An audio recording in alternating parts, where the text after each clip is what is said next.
Start our meeting for the Deschutes County Board of Commissioners. It is August 19th, 2020, and please join us for the Pledge of Allegiance. I pledge allegiance to the flag of the United States of America and to the republic for which it stands, one nation, under God, indivisible, with liberty and justice for all.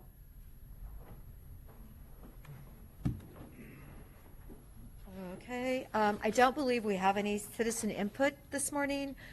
I was not made aware of any, and we do have several gentlemen here, but they're going to speak on an issue on our agenda. So we have our consent agenda. I'll move consent agenda. Is there a second? I'll second that. Further discussion? Just acknowledging item number 4, bargain and sale deed to convey 1.41 acres to the city of La Pine. That's in support of a sewer pump station, but it'll also probably be a dual purpose of a right-of-way for a future path. So, but it's going to be a free and clear parcel for the city at this point to help move forwards. Yes. Excellent. They asked for it, and it is important because it does go with their plan. So that's good. So, Commissioner DeBonne? Yes. Commissioner Henderson? Yeah, I vote yes. I also want to make a comment that we've got our approval here of our agreement with Deschutes Children's Foundation to continue our operation of the facility in Right before that. Yep. Redmond, which provides for a lot of different kinds of needs surrounding children, and different nonprofit agents and agencies that support children are able to use that building and facility. We've worked out a amiable solution to the ongoing 10-year lease. Yes, we did.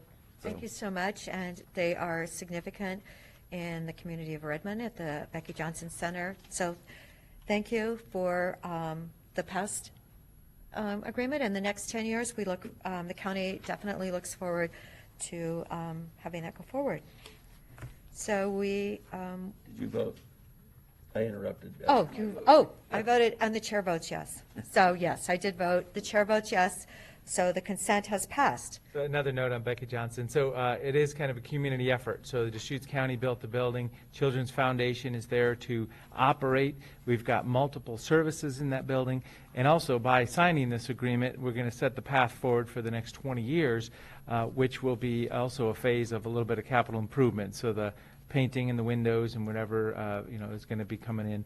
So it's kind of a community effort at this point. Very low cost, nonprofit home for a lot of great services.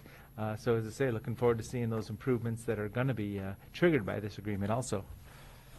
So one other thing, since we're highlighting Yeah, I know. things that impact, well, two things actually. One is that another item in our consent that we should call the attention to anybody watching or interested, that we're declaring the sale of certain real property by auction, and this is the third time we've reset it. It'll be October 16th.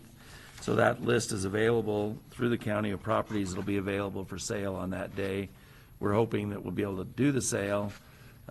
We keep moving it forward. It usually is in the spring, but we've had to move it forward. So that's available.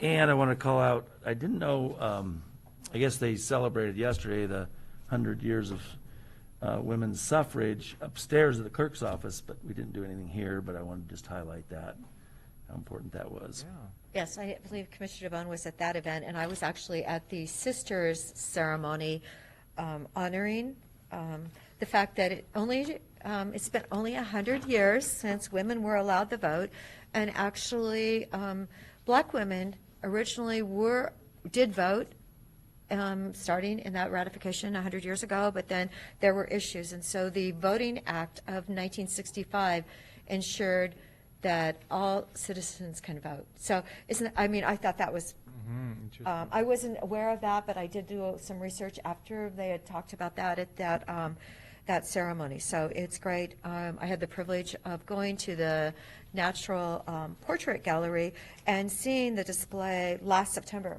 when I was in Washington for all those meetings. So, it's only been 100 years. It is pretty amazing. So I am so thankful that I can vote, and I'm sitting here today. Well, and thank you very much, Chair, dear. So yesterday we heard a little bit from our County Clerk, Nancy Blankenship, and she, in one of her statements, or one of her kind of messages was, please understand the facts. Voting in the state of Oregon, mail-in voting, ballots have been in place for many years. When Oregon did it, there was a couple-year transition of analysis about how this is going to work. So we've got this system down pretty well. And some information that gets out in the media is just speculation and opinion on how the voting systems are working. So if you want to know more, please contact the clerk or contact us, and we can just show the facts on the ground of how our voting system gets tabulated. Well, that's specifically about Oregon that has had a History. good history with it. The issue is that nationally is trying to implement it in all 50 states, many that don't have the same kind of Yeah. systems and protections, and that's the concern. Oh, I know.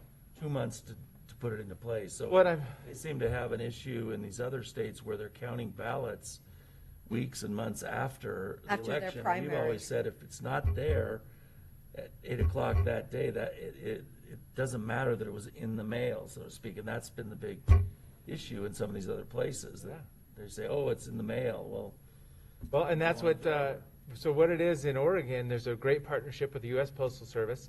All the mail locations, the service centers, they set a time where they sweep for ballots in all the incoming mail that evening, and that's the point. So it's a really clear point in time where ballots are captured at that moment in the whole state of Oregon in partnership with the Postal Service. So there is a known delineation right there. So that was good to hear also. And it is that night, the night of voting. It's not just a postal mark. Right, right. Okay, I still think 100 years isn't that long ago, and I repeated that several times to my granddaughter, who's now 14, that There you Chloe, it's go. only been 100 years. She got to attend the ceremony yesterday in Sisters. So I did some family research a few years ago over in the Willamette Valley, and I was from one branch of my family is from the Peoria Shed, and I found the voting records of them from the 1920s of it'd be a great grandmother, I guess, voting, and so it must have been one of the first votes. It was in the 20s and showed who voted during these little town elections. They have little voting registers that they used to have. It's kind of interesting, so fun to see. When I remember, it's a little reminiscing, but I remember my grandma. 700 years ago, or? Almost, yeah. My mom's mom, so my grandmother, she, was part of the polling crew at their facility. This is suburbs of Detroit, Michigan. But she did it for like 50 years. I just remember her talking about that. So I was in high school or a little bit later, maybe in college. It was election time, and she was explaining that she has been doing this for 50 years in that area. So that does go back, close. I mean, for probably the 50s, 60s, 70s, 80s, something like that. Yeah. So, but yeah, I mean, long time, a little bit of history. Okay, so now we need to look at action item number 9. There we go. The Peter Russell, I believe, are you in town? Is Peter available, Stephanie? Oh, great. Thank you. I see his name up there.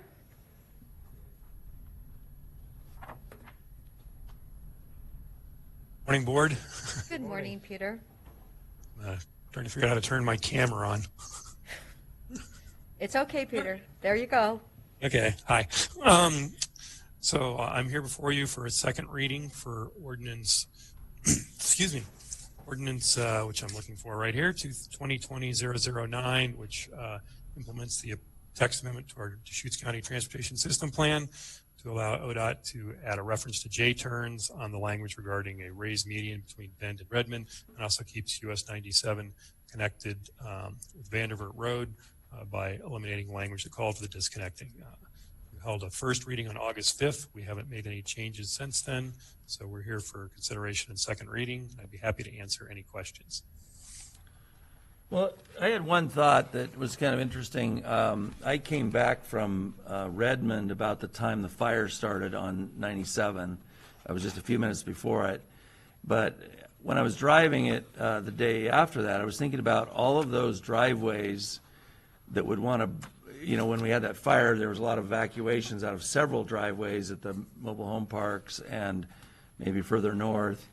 And I I know this J-turn is a new idea, but I really do care about how many there are, and if it really hasn't been used, but in a emergency like that, I'd rather have those wide open roads where people could go either way or whatever. And so that's kind of an issue that I hope they think about, because if the people have been pouring out of those and they have to go up one way to come back another way, and I don't know, it just made me think about that particular issue, which is not about the safety day to day of people pulling out of their driveways, but it's about what do you do in a big fire like that, which that could have become. I guess it could have moved through in Juniper Ridge, et cetera. And so I know it's a new approach to some of this thing, but there's a lot of driveways between here and Redmond, and making sure that those are thought about and is going to be really important.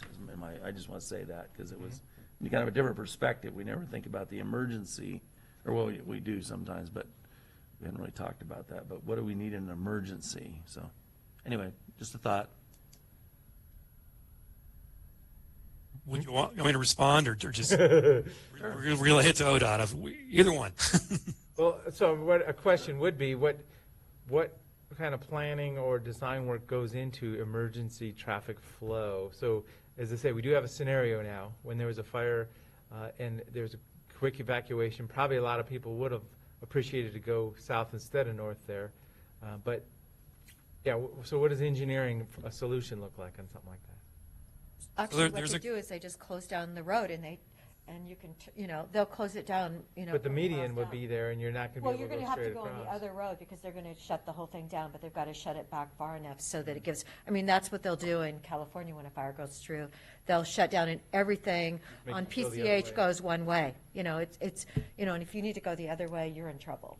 So for, one reason you or go. another. Peter, do you have Sure, anything Darren. more brilliant? It has some good points. If you're on the west side of the highway, you're going to go west to our local, South Canal, Old Bend, Redmond. Those are alternate routes. On the east side of the highway, granted, there are not as many alternate routes, but there's also not as much private property. And then if it's severe enough, ODOT, in cooperation with the Deschutes County Sheriff's Office, is going to have flaggers out there to do traffic control to move traffic around.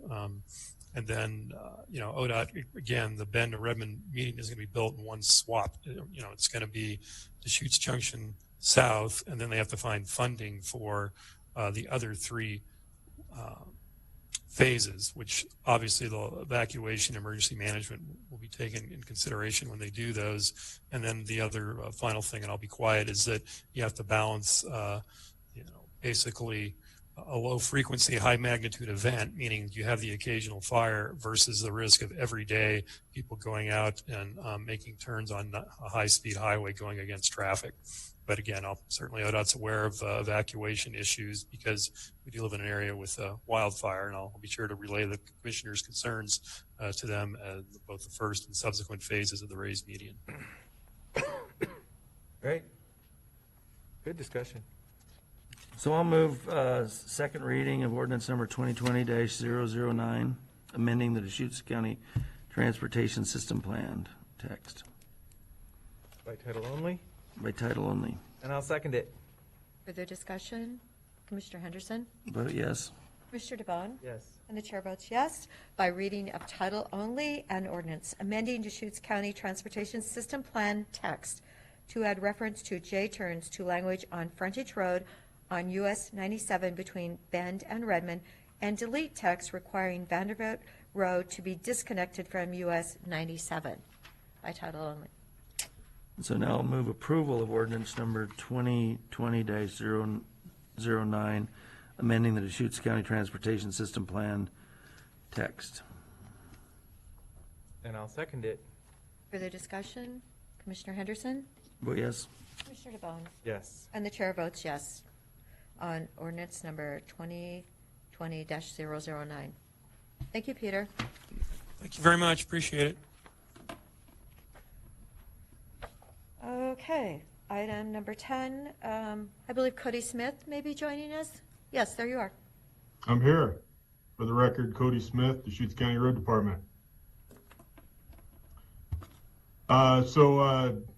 Annexation of a county road by a city does not automatically transfer jurisdiction of the road to the city. Pursuant to state law, jurisdictional transfer does not occur until both the city and the county have held public hearings regarding the matter and adopted legislation to implement the transfer.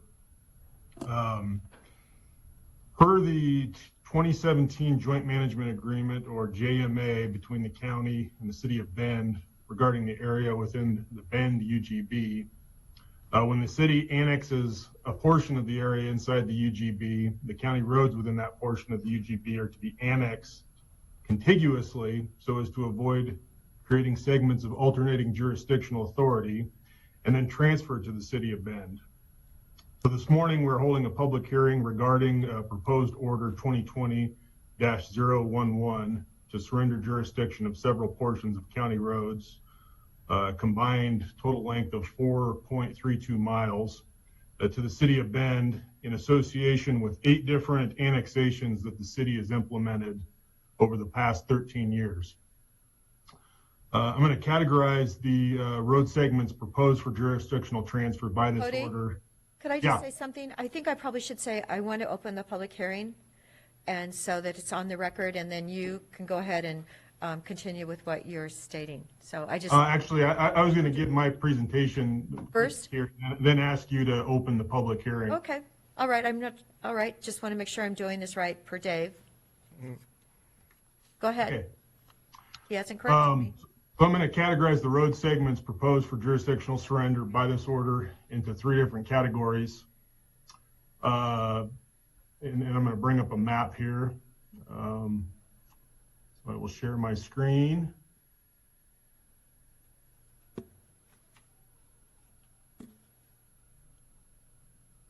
Okay, so the first category are roads that were annexed and for which the city has already adopted legislation requesting jurisdictional surrender by the county.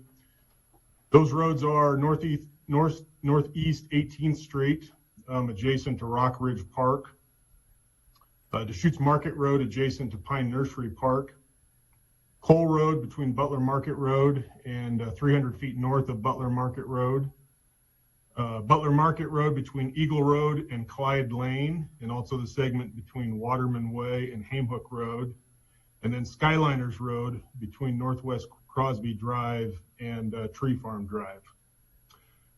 So subject to adoption of Order 2020-011 today, those roads will become city streets at midnight tonight. The second category of roads are roads that were annexed and for which the city has not yet adopted legislation regarding jurisdictional surrender by the county.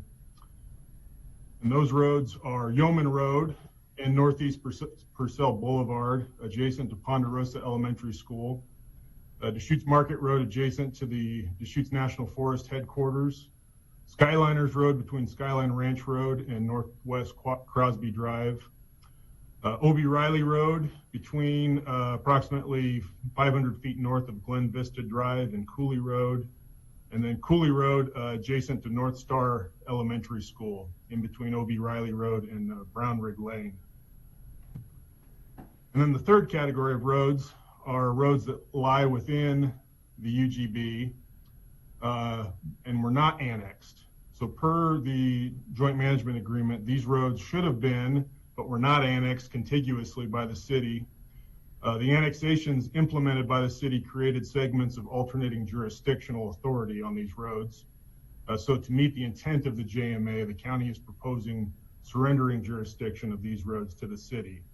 And those road segments are Yeoman Road adjacent to Pine Nursery Park, Butler Market Road between Clyde Lane and Waterman Way, and Cooley Road between Brown Rig Lane and Highway 20. For the roads in both of these, the second and third category, jurisdictional transfer of those roads wouldn't be complete until the city of Bend adopted appropriate municipal legislation to accept those roads. So at this time, I'm going to request that the board chair open the public hearing for oral testimony regarding this matter.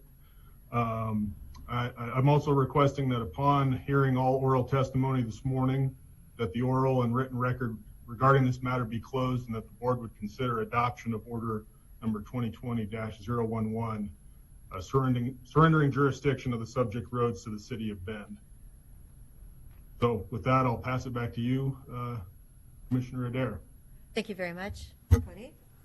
Okay, therefore, we will now open the public hearing for our order number 2020-011. Do we have any public testimony on our Zoom today? And I'll just start real quick here, and just to note that the road department did not receive any written comments regarding this matter since the public hearing notice was issued. No raised hands at this moment. Are there any phone calls that we can identify with the last four numbers? Okay, phone number 7572. Did you want to make a comment regarding our public hearing for order number 2020-011? If you do, we can unmute you. Okay. All right. There appears to be no public testimony at this time. Cody? So I have a couple questions. Is Yes. time Yes. appropriate? Cody, I was, so one, I will note, this is, so basically 4 years since the UGB was approved, we're annexing the roads in, that we're part of that, basically. Is that correct? That is correct, but it even goes back further than that. There's actually annexations. The earliest annexation in Voltaire happened in 2007. Oh, really?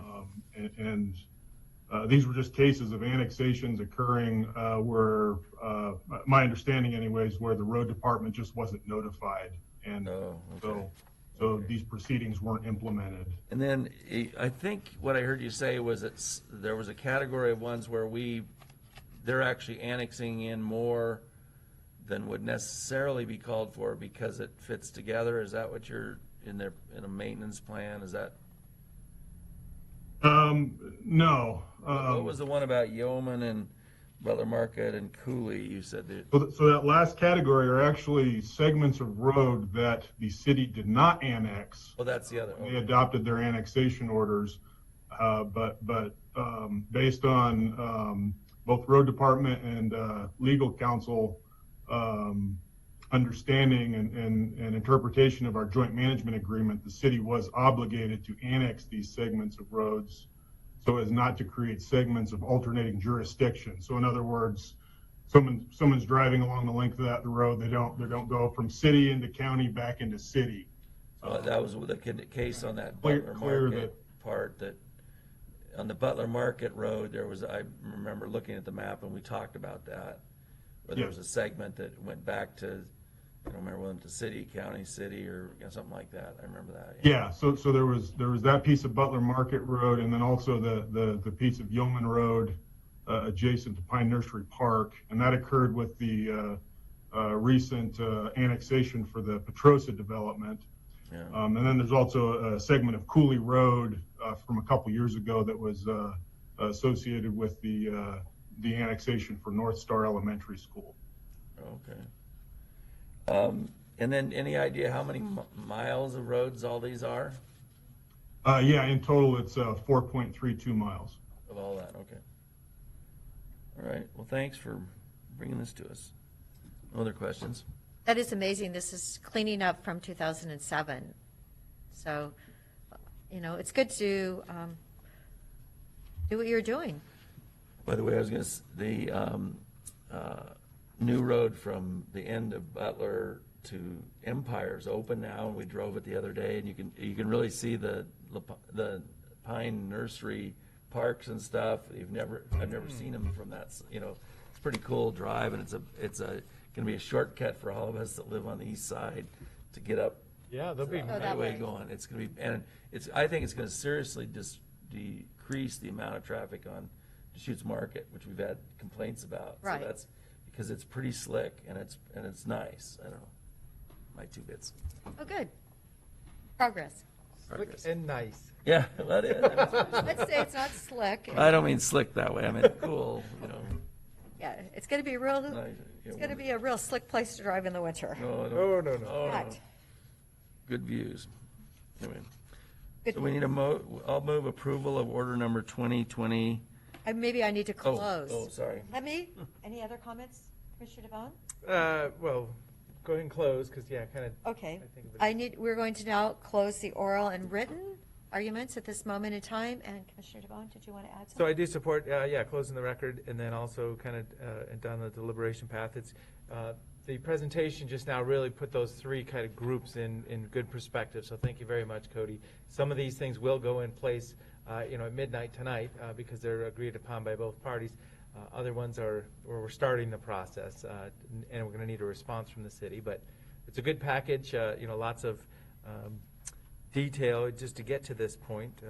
But yeah, this is an expanding city, and definitely don't want to have alternating jurisdictions. You can just see it, a couple blocks at a time going back and forth between city and county is not the optimal place to be. Okay. So with that, Yeah, so as I say, with that support, I'll move board signature of order number 2020-011, surrendering jurisdiction of various roads to the city of Bend, Oregon. And I'll second that. any further discussion? I think it is fascinating that we have signatures of Bruce Abernathy from 2007 as mayor of Bend. I see Jeff Eager's name here from 2011, and I see Sally Russell's name from 2020. So, Oh, I saw Casey Rhodes, too. It's oh, right here. Casey's in there. Okay, But, Casey's yeah, in here too. Page 134, yeah. Okay, so we. 4 mayors. Yes, we have a lot of history here that, oh, there's Casey from, yes, 2018. So a lot of history. So. Yeah, I guess just real quick, I'll insert something there. With this, road department staff's had some discussions with city staff on this, and we've taken some steps to ensure that these kind of things don't happen again. That we, when the city is annexing and county roads are involved, that the county road departments is notified up front, and so we can work with city staff on the matter a little closer and get this piece of the matter done quickly and promptly with the annexation. So. Thank you for saying that, Cody. Yes, 13 years does seem like a bit of time. So great work on taking care of all this. Let's see, now, who made that motion? Commissioner DeBonne? Yes. I vote yes. Commissioner Henderson? I vote yes as well. And the chair votes yes, too. So thank you. And apparently, the city will have several little roads tonight, and then the others will get taken care of shortly. Right. Thank you, Cody. Thank you. All right, so it looks like, Dave, we now have another public hearing? Yes, Commissioners, what you have before you is a public hearing to consider order number 2020-015, which would approve annexation into the Crooked River Ranch Special Road District. This is a single-owner parcel. In your packet is a copy of the resolution adopted by the road district, actually initiating and indicating their consent to have this annexation. You also have a letter from the property owner, which is the United States Department of the Interior, BLM, indicating they have no issue or concern with the proposed annexation. And then finally, you have a memorandum from county planning indicating that the annexation is consistent with the planning, the zoning ordinance, and the county comprehensive plan. So this is the time I would recommend that you open the public hearing. I don't know if there's anyone on Zoom or there in person that might. We do have parties in the room that want to testify. Great. Well, then that would be the time for that testimony. And then this is not a land use matter, so you have the ability at that point to close the hearing, close the record, and take action as you deem appropriate at that point. Okay, I will open up the public hearing at this moment. Are there any other comments from anyone at this time? So just a little bit of clarity, and Dave, you can help. So this is Crooked River Ranch special road district. And it's in 2 counties, so this is the southern part of it, because this road is all in Deschutes County, correct? So we just think of it as the entity of the road district and the land associated with Deschutes County. I'm just trying to get to the concept of how does it, the Board of Commissioners has the authority to do this, I guess. Yes, this particular road district, I believe, and Chris Doty, I think's on the line as well, but it straddles both counties. The road in question, the property in question is the second ingress egress that was recently developed. And that is in Deschutes County. And the motivation behind this is so that the road district can expend funds on maintaining that road, and that's why it needs to be brought into the road district. So I guess more clarity. So the board of the road district doesn't have the authority to do this annexation. It has to go to the Board of Commissioners. I guess that's where That's correct. It's in state statute. It's somewhat archaic, ORS Chapter 198, that some of these annexations, for whatever reason, filter through the county governing bodies.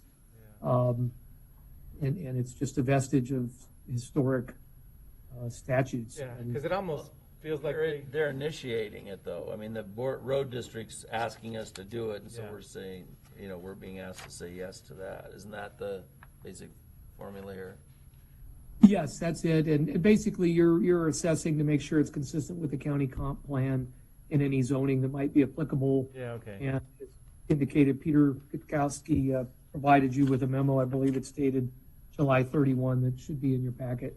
Well, that helps. So that's probably it right there. It's the comprehensive land use alignment in the rural county that puts it here. So I was just thinking that through.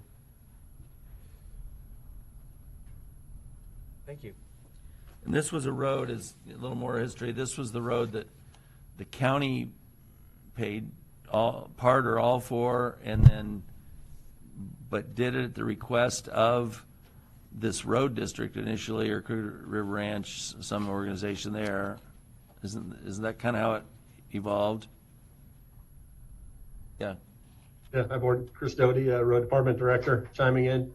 Yeah, the county did submit for the permitting basically from BLM for this road to then enable the road district to have some assurances such that they were able to generate the funding for construction, in addition to a $100,000 contribution from Deschutes County and a $100,000 contribution from Jefferson County as well. So this is just the next step in the process to allow them to maintain what they've constructed.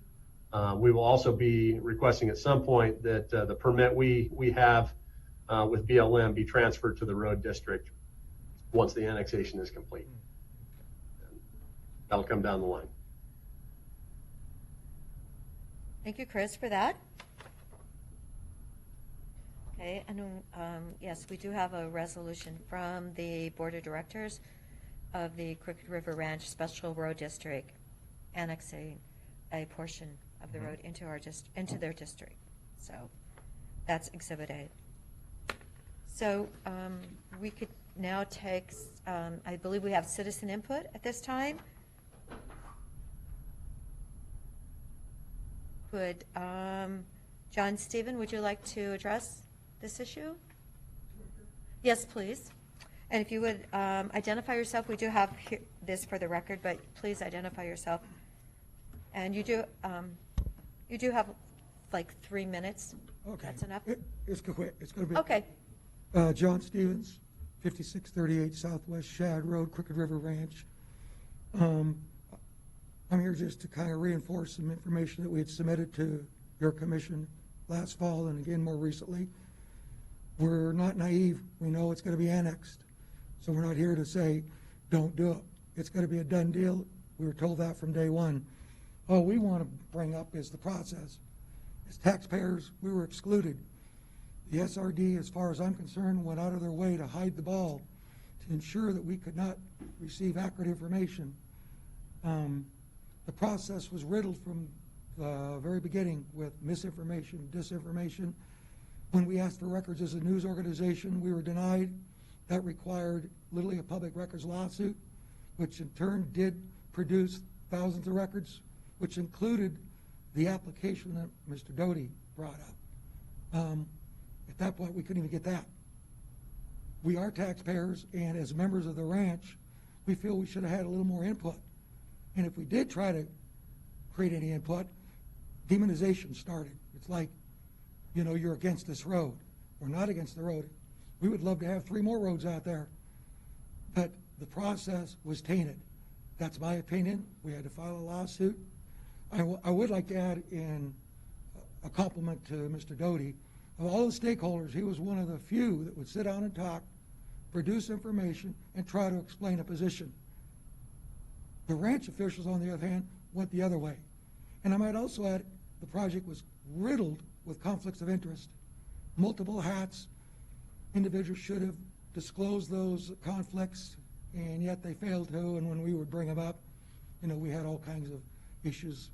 We've, in essence, been made to look like we're some sort of anti-road, bad guys out here, because all we did was what a lot of folks do is ask questions, hopefully try to get some reasonable answers, and it never happened.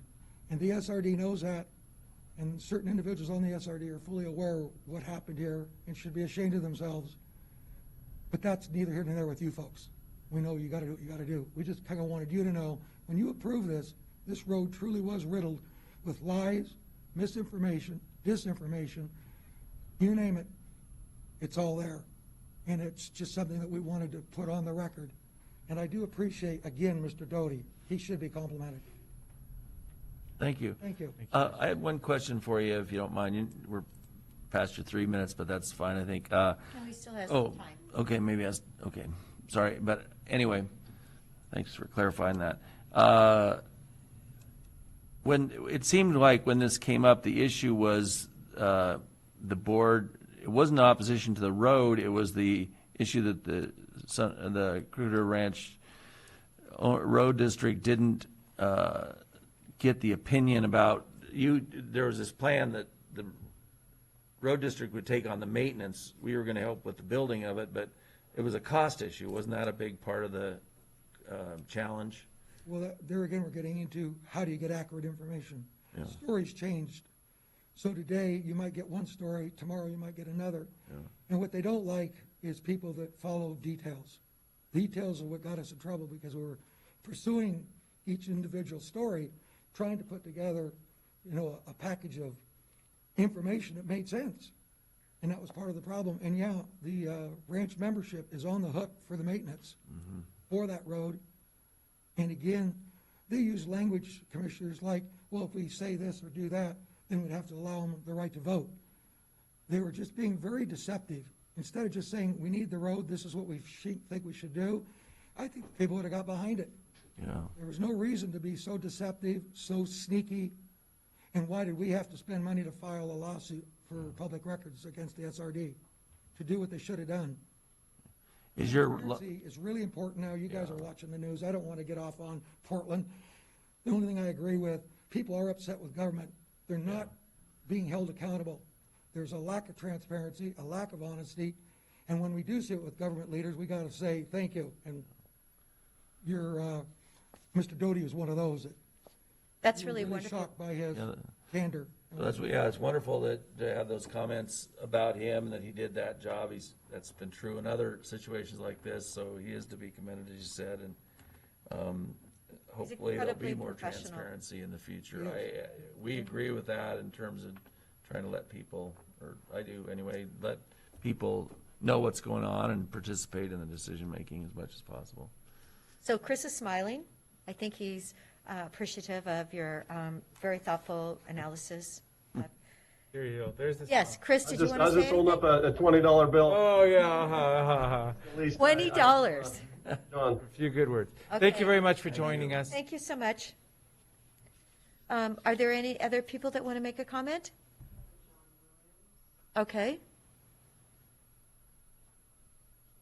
John Williams? Okay.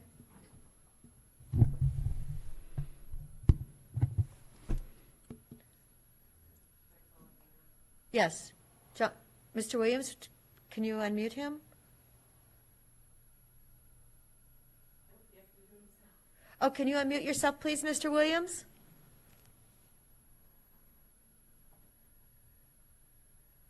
But he did raise his hand that he wanted to make a comment. Okay, so you need to unmute yourself. Looks like it's unmuted. There's, okay.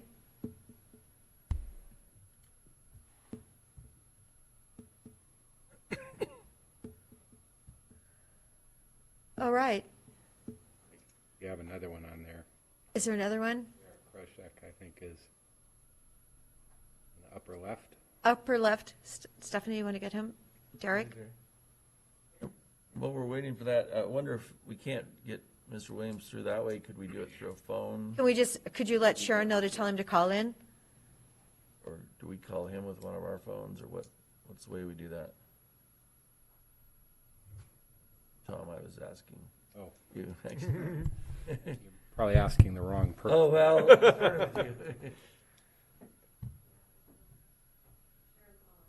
I will send him an email. Thank you, Sharon. There you go.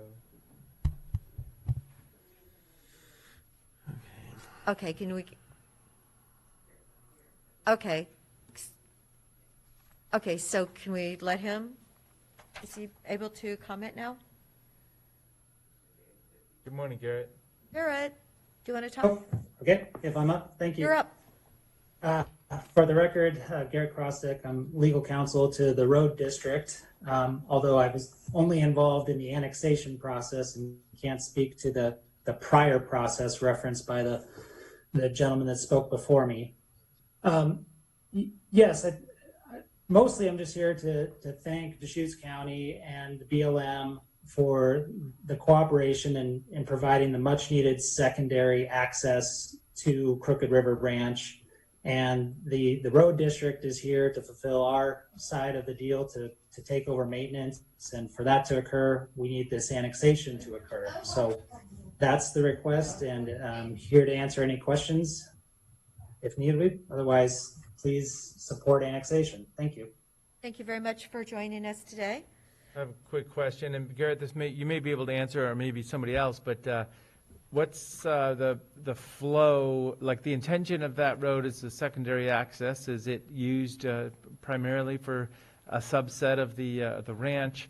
And is how, maintenance-wise, it's going to be gravel this whole time, so it'll be like a spring and a fall grading and a little bit of rock out there. So I guess my thought is, what's the usage of this road now? Do you have any thoughts on that, or maybe somebody else does? I can provide a little bit, although I'm probably not the Maybe not. foremost expert on it. It is used by residents in the southern portion of Crooked River Ranch. That the eastern access is still, by and large, the primary access to Crooked River Ranch. So it does receive some use. I believe it's paved most of the way, actually. It is Really paved. beautiful. Yeah, it's paved. Okay, yeah, paved so road. I haven't even seen it. I drive by it all the time. It's a great Yeah. road. I started So driving. it's asphalt Road paved, when I drove it. and that was part of the process, okay. So Yeah. maintenance is going to be that, chip seal, 7-year, crack seal kind of stuff, okay. See, I didn't even have a feel for the condition of the road. Yeah, it's nice. I drove in it one day, and I didn't drive all the way to the houses. It's quite a ways in there, but it was, interesting. Yep, that's good. Thank you. Thank you. Do we have a call? Thank you. Thank you for joining us. Do we have Mr. Williams on the phone then?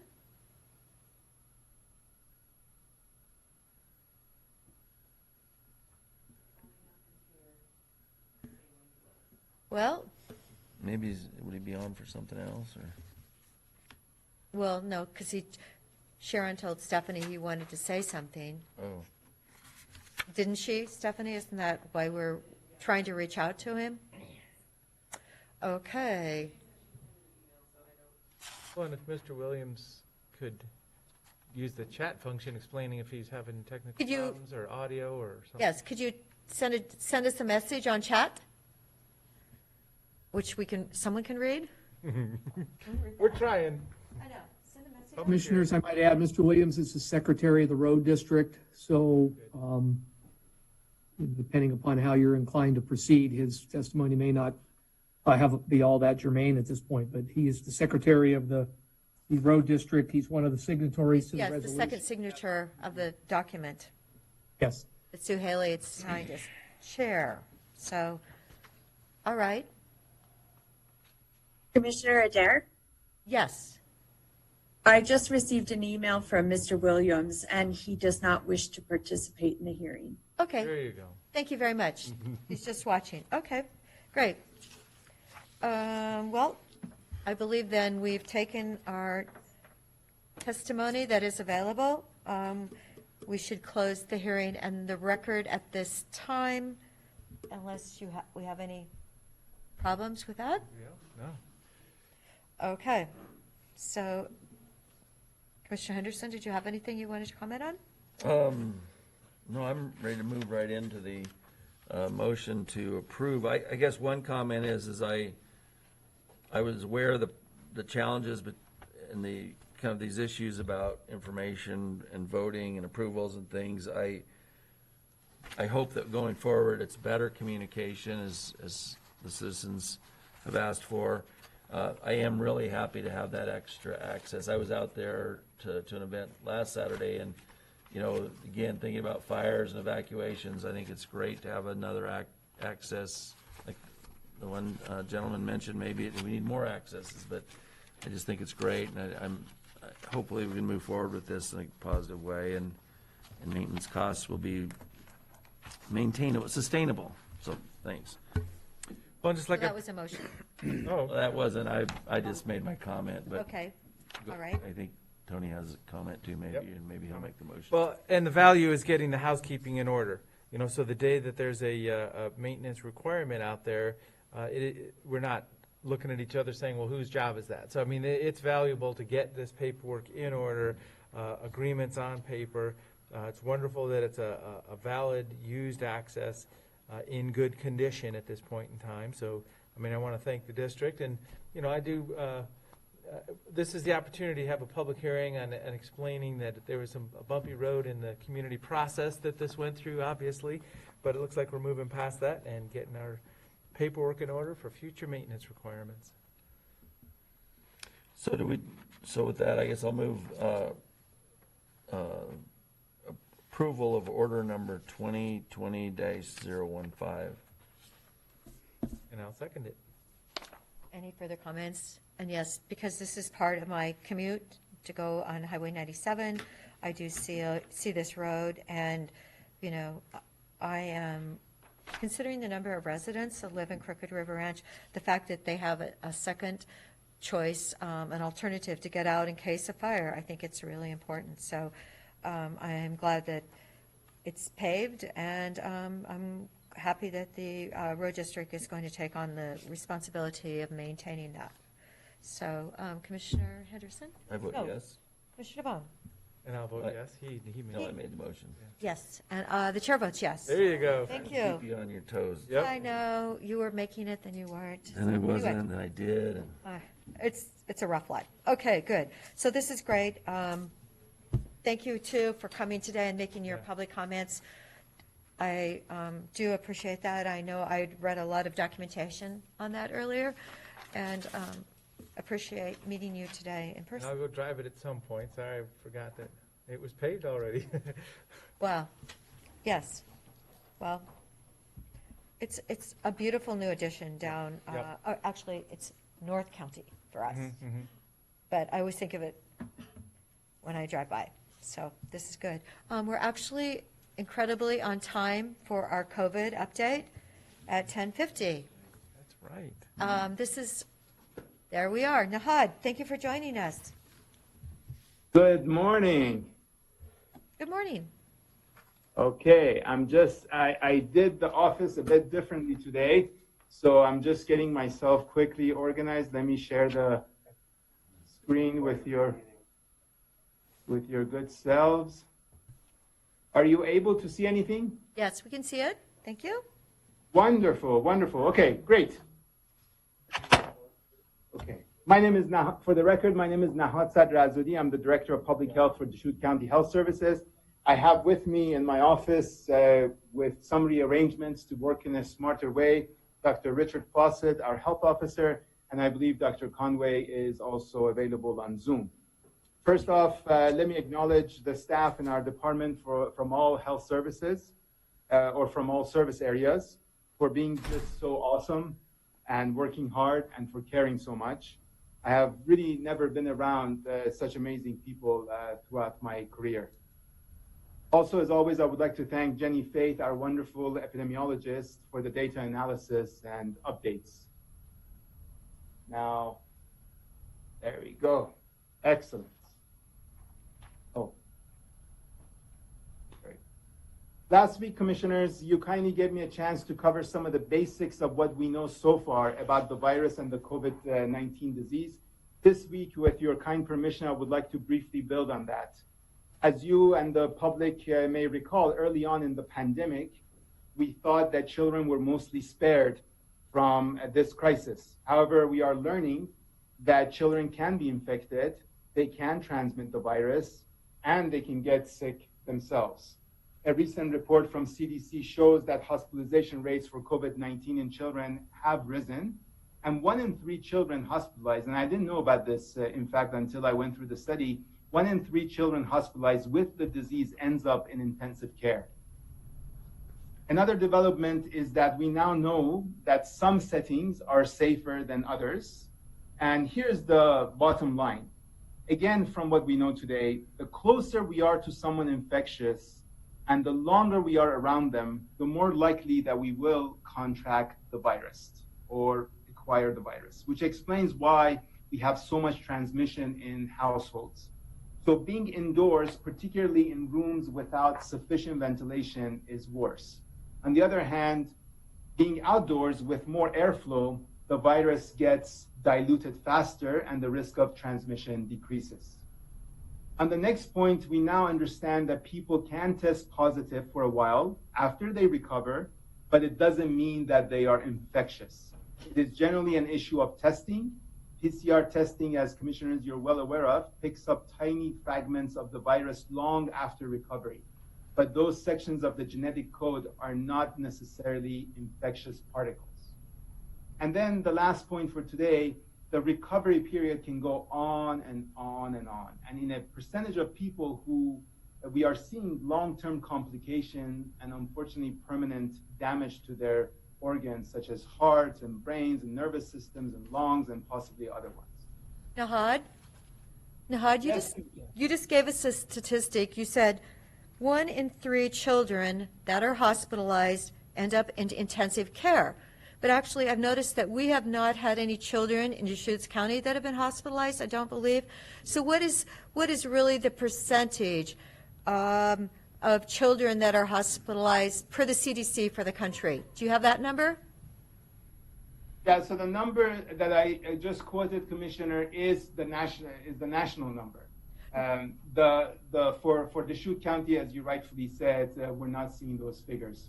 Nevertheless, they reflect the vulnerability of children and what they're experiencing with this virus, which wasn't our understanding early on in the pandemic, as you may kindly recall. But what I'm asking you is, okay, so let's say 100 kids get COVID. How many of them are in that hospitalization? Is it 1%? Is it 10% if they get it?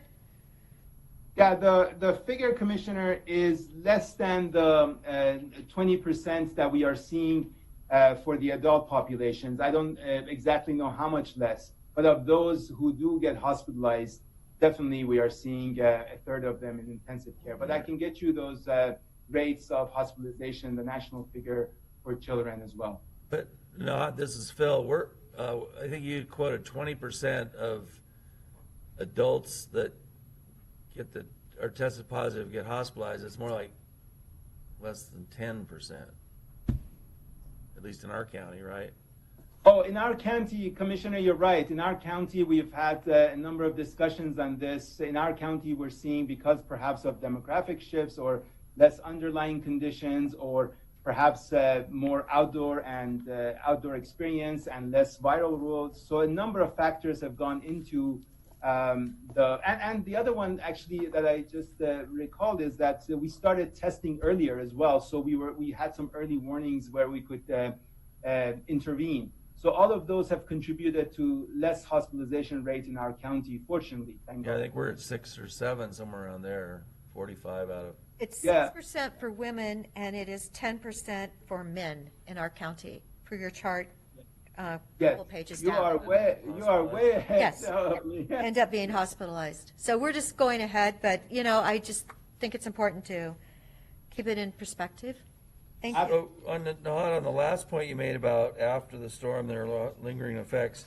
One of the things that came up in our last meeting, maybe we're gonna address it, but I just thought I'd bring it up because it's relevant here, is that there's this, everybody that's tested positive doesn't actually get ill. And so it seems like there was I've always assumed that anybody that hasn't quote unquote recovered is still ill. But it seems like maybe have you gotten down to that number a little better so that of the ones that get the cases, how many get ill that have to recover? Because it looks like today, it's on our third slide, there's 225 that haven't recovered.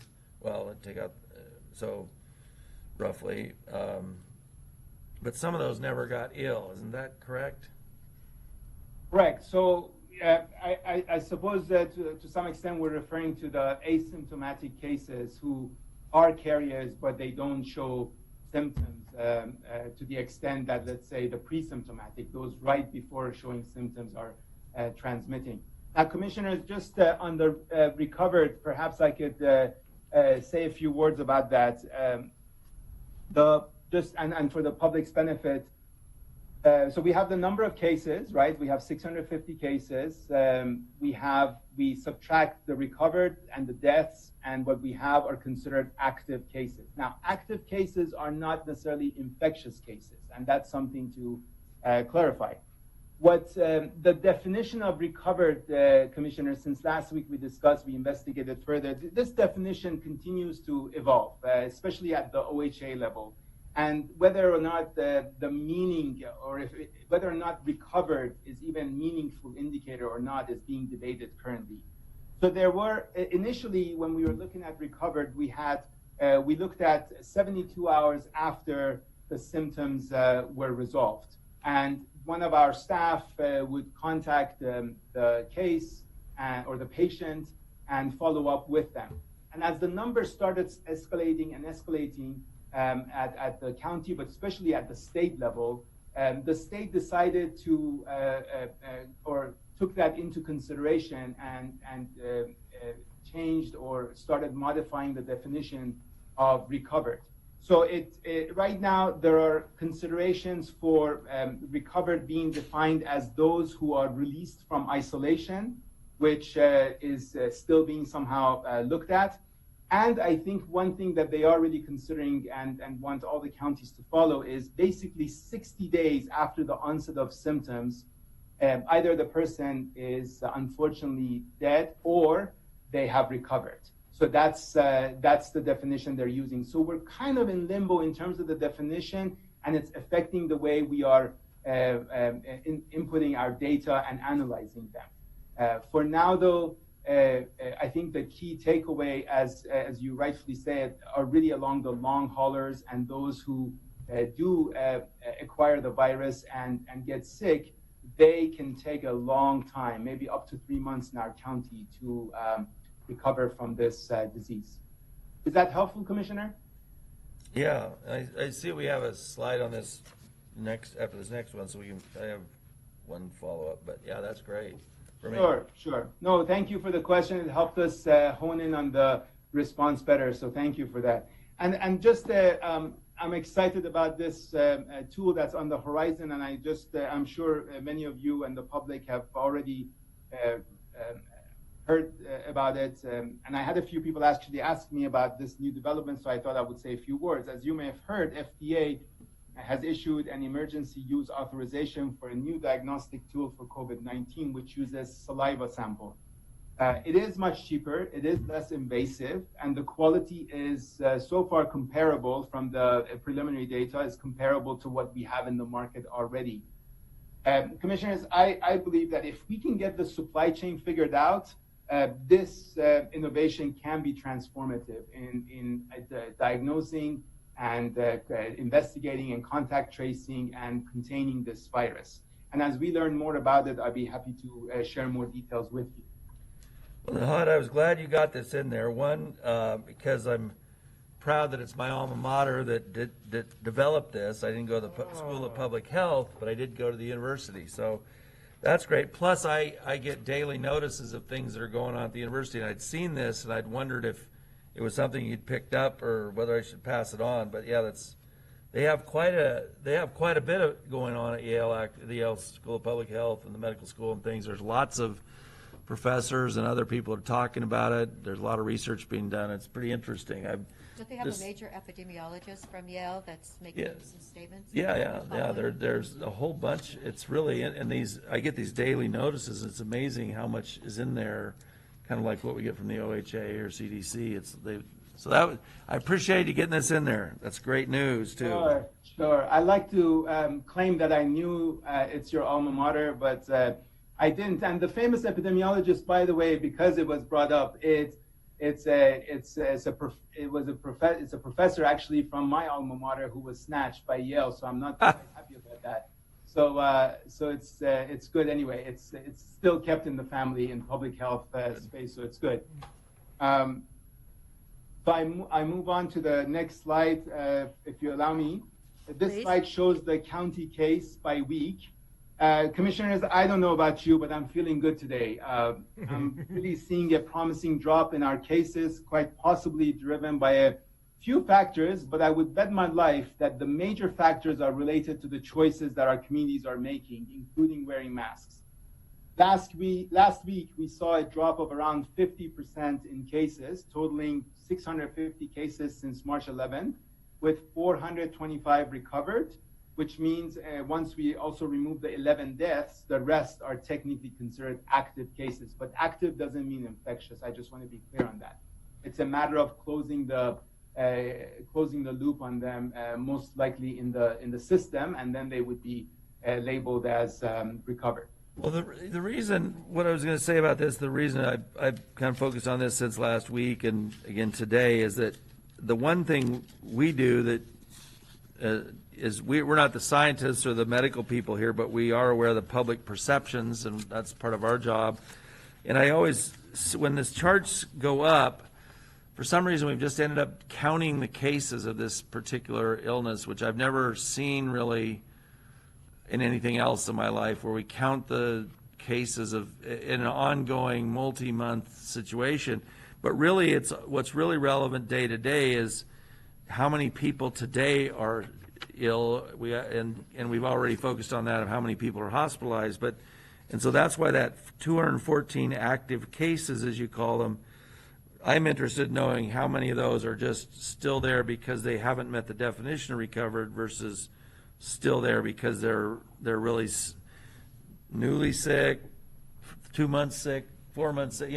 That's the part of thing that we can help with when people ask us about it or talk about it in public. So I really like what I'm hearing, Commissioner, and I think it really speaks to the second definition that I mentioned earlier that I think OHA is working on and is really moving it forward. I think it's aligned with exactly what you're saying, which is around basically released from isolation. I mean, what we really want to know is people in I think what you're saying is people in isolation currently who are actively possibly infectious and they're in isolation or possibly, let's say quarantine because we're still pending the tests. What is that number looking like? And I think with this other definition that OHA is working on and our team would have to adjust in the electronic system, we'll have a better sense of that. But I really like what I'm hearing. Thank you. So, commissioners, from this slide, here is my takeaway message. I believe these are real gains. I don't think they're accidental. They are a reflection of our choices and decisions. And to that point, if we choose to express ourselves and participate in social and political protests, which I deeply respect, is part of our freedoms that others in the world envy. If we do that, we should do so responsibly.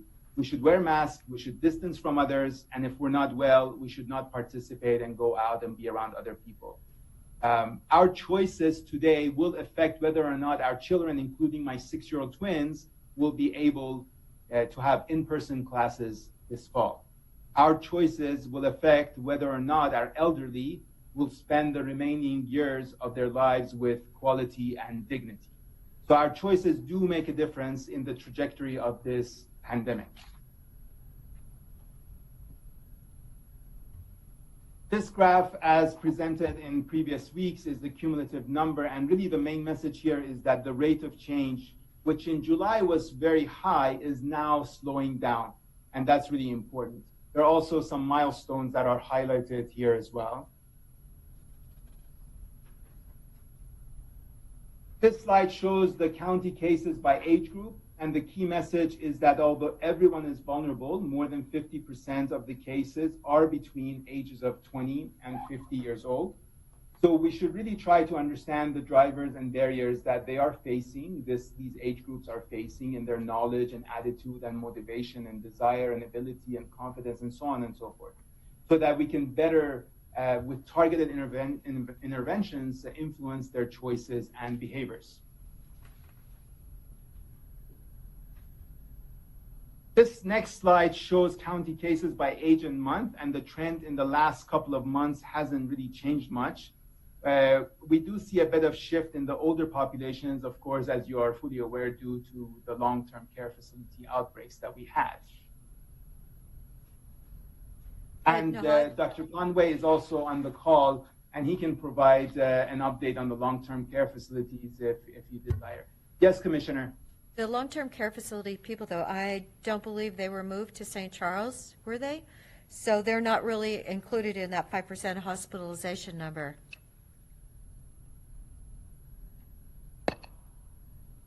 I think that point's correct. As far as I know, very few of the...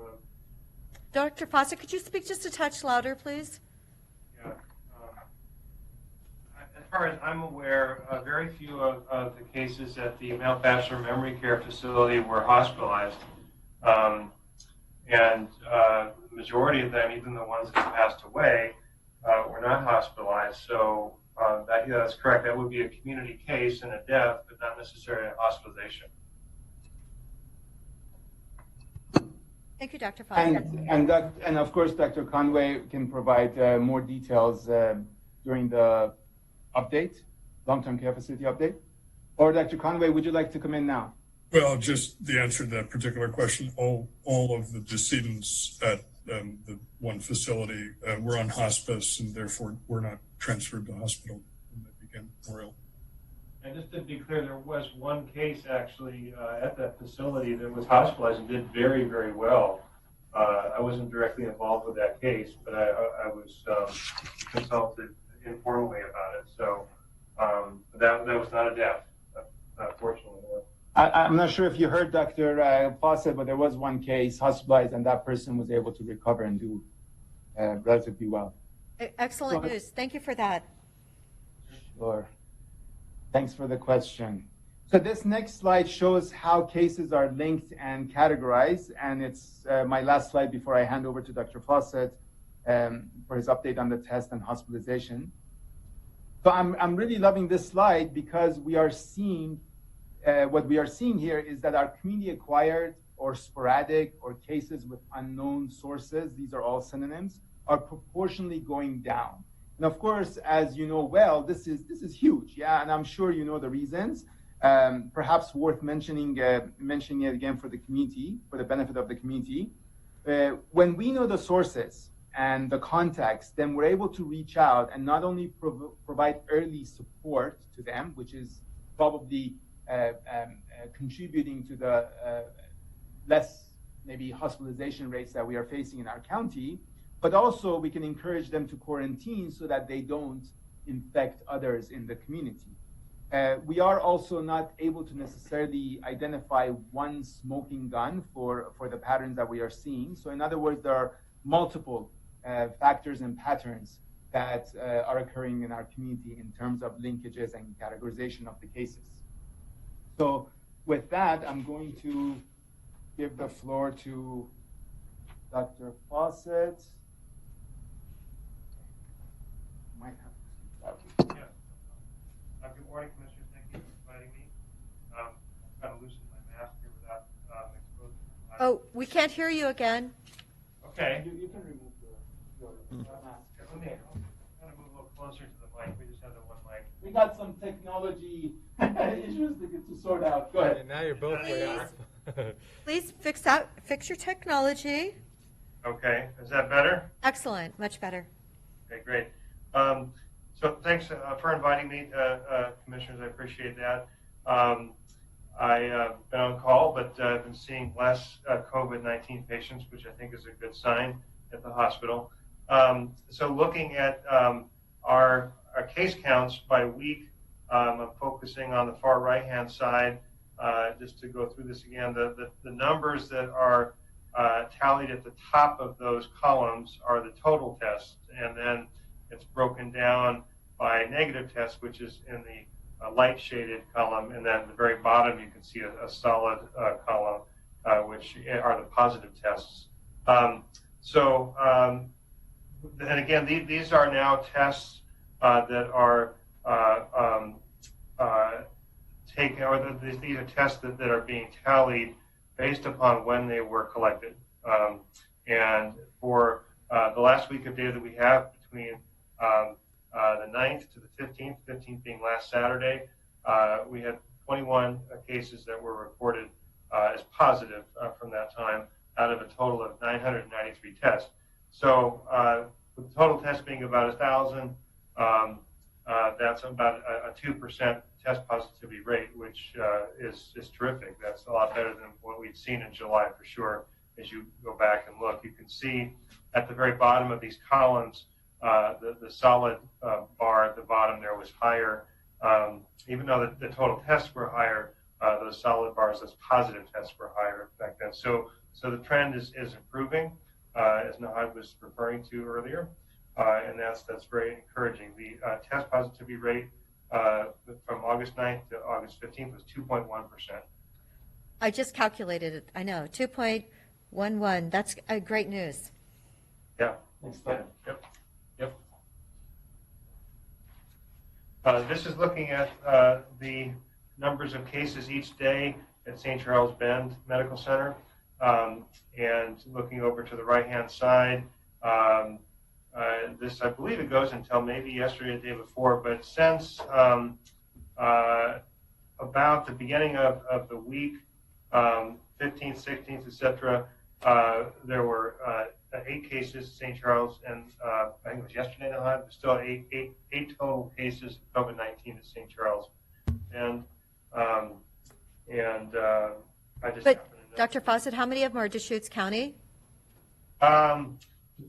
It's about half, I believe, less than, okay, so that sort of changes every few days, but what I've been seeing is we've had more from Jefferson County than Deschutes County over the past couple of weeks, actually. So Nahad's telling me that of the 8 that are hospitalized as of yesterday, only two of them are from Deschutes County.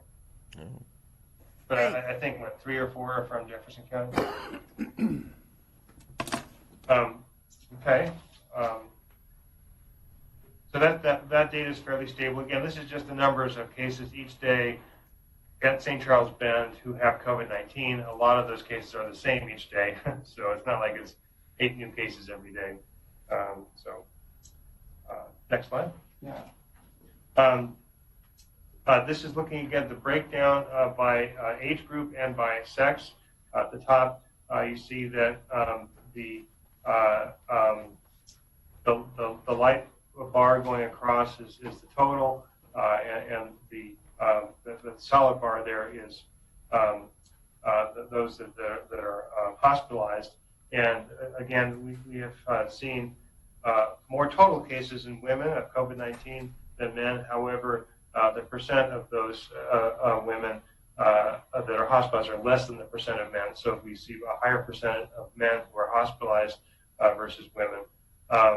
If looking at the age breakdown, we're seeing the highest percentage of cases in people who are less than age 40. Quite substantially, that trend has continued. However, the percent of those patients hospitalized at age 40 is the lowest percent of any age group, the highest being in patients who are 60 or older. You can see about 19% there of patients who are diagnosed with COVID-19 are hospitalized versus just 3% of patients who are age 40 or less are hospitalized. Dr. Fawcett, do you know what the youngest person hospitalized has been? In the country or in Deschutes County? No, in Deschutes County. I'm not aware. I know of a early 20s, 24, 23-year-old patient. I'm aware of that patient, but I haven't heard of anybody younger than that. We didn't break down this slide here to look at pediatric patients, for instance. The youngest age group is just less than 40 years of age. So, no, Yeah. the youngest I know of, Commissioner Anderson, is early 20s. Okay. Yeah, I was just kind of breaking down those 8, or most of them I would assume are between 30 and 40, but I don't know. Dr. Fawcett, had you heard anything regarding type O blood? Have you seen any documentation on that? That it's supposed to be, you're supposed to be less likely to get COVID? Right.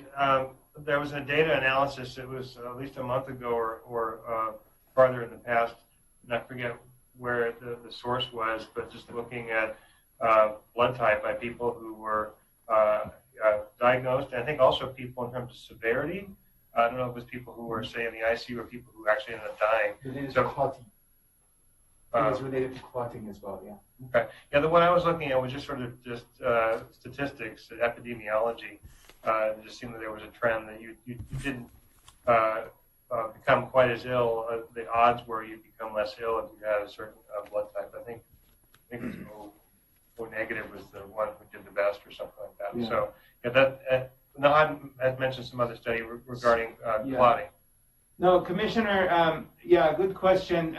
The bottom line is that we don't have anything conclusive, but it is an area that is being studied right now to better understand if, not necessarily in terms of acquiring the virus, but in terms of how the body responds. They're looking into it. So I think in the next few months we should have more conclusive evidence around that. Thank you. Sure.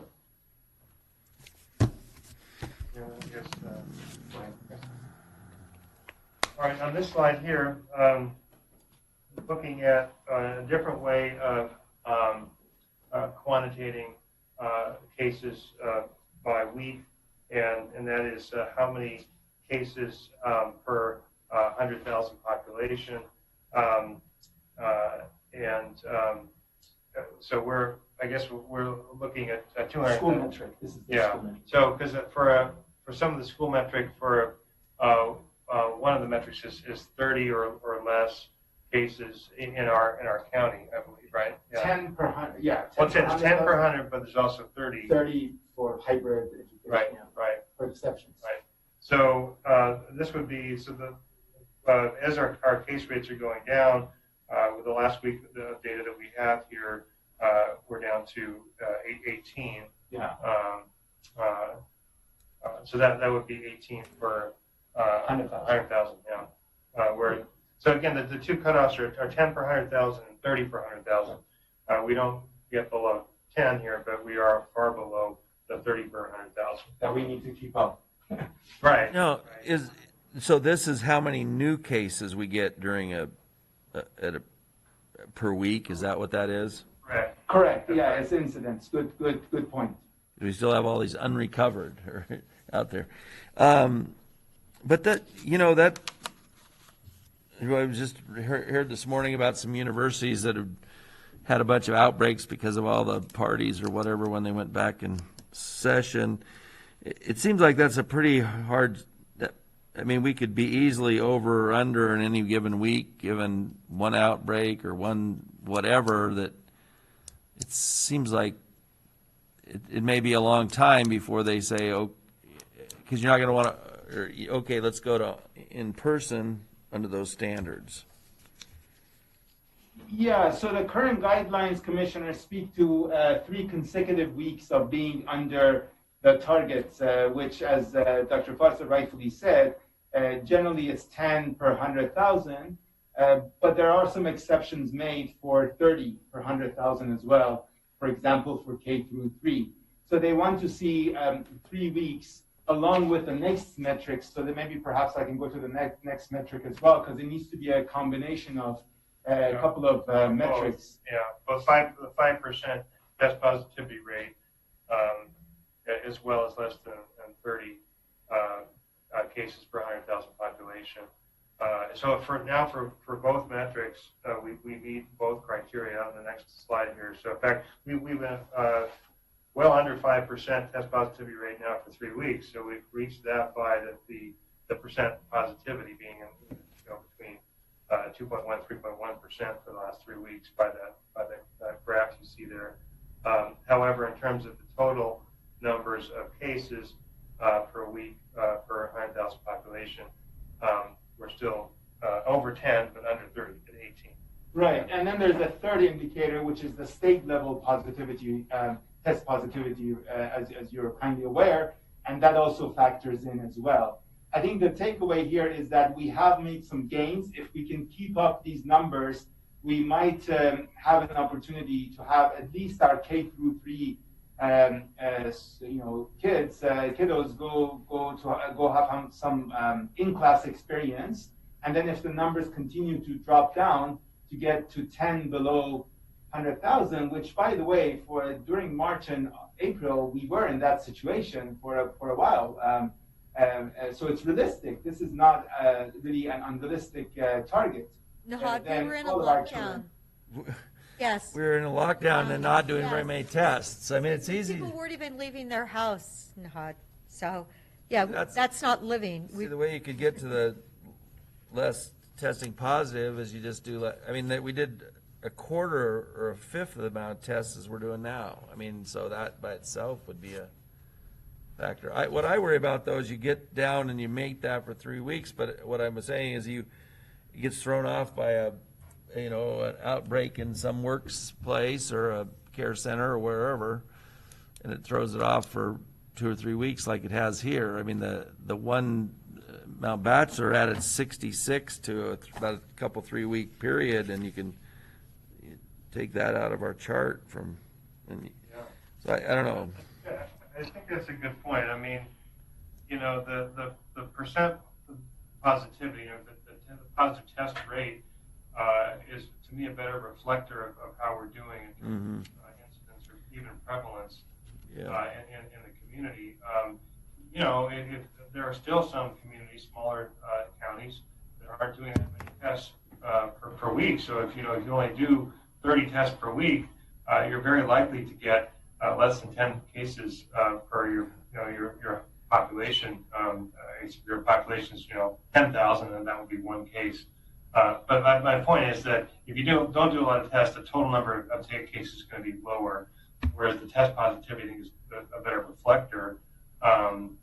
And so we are now going back to where we used to be before the surge we had in July, where our test positivity rates are well below 5%. So I'm afraid that the reality is that we're going to see total case counts of hopefully under 30 per 100,000 population, but probably not below 10.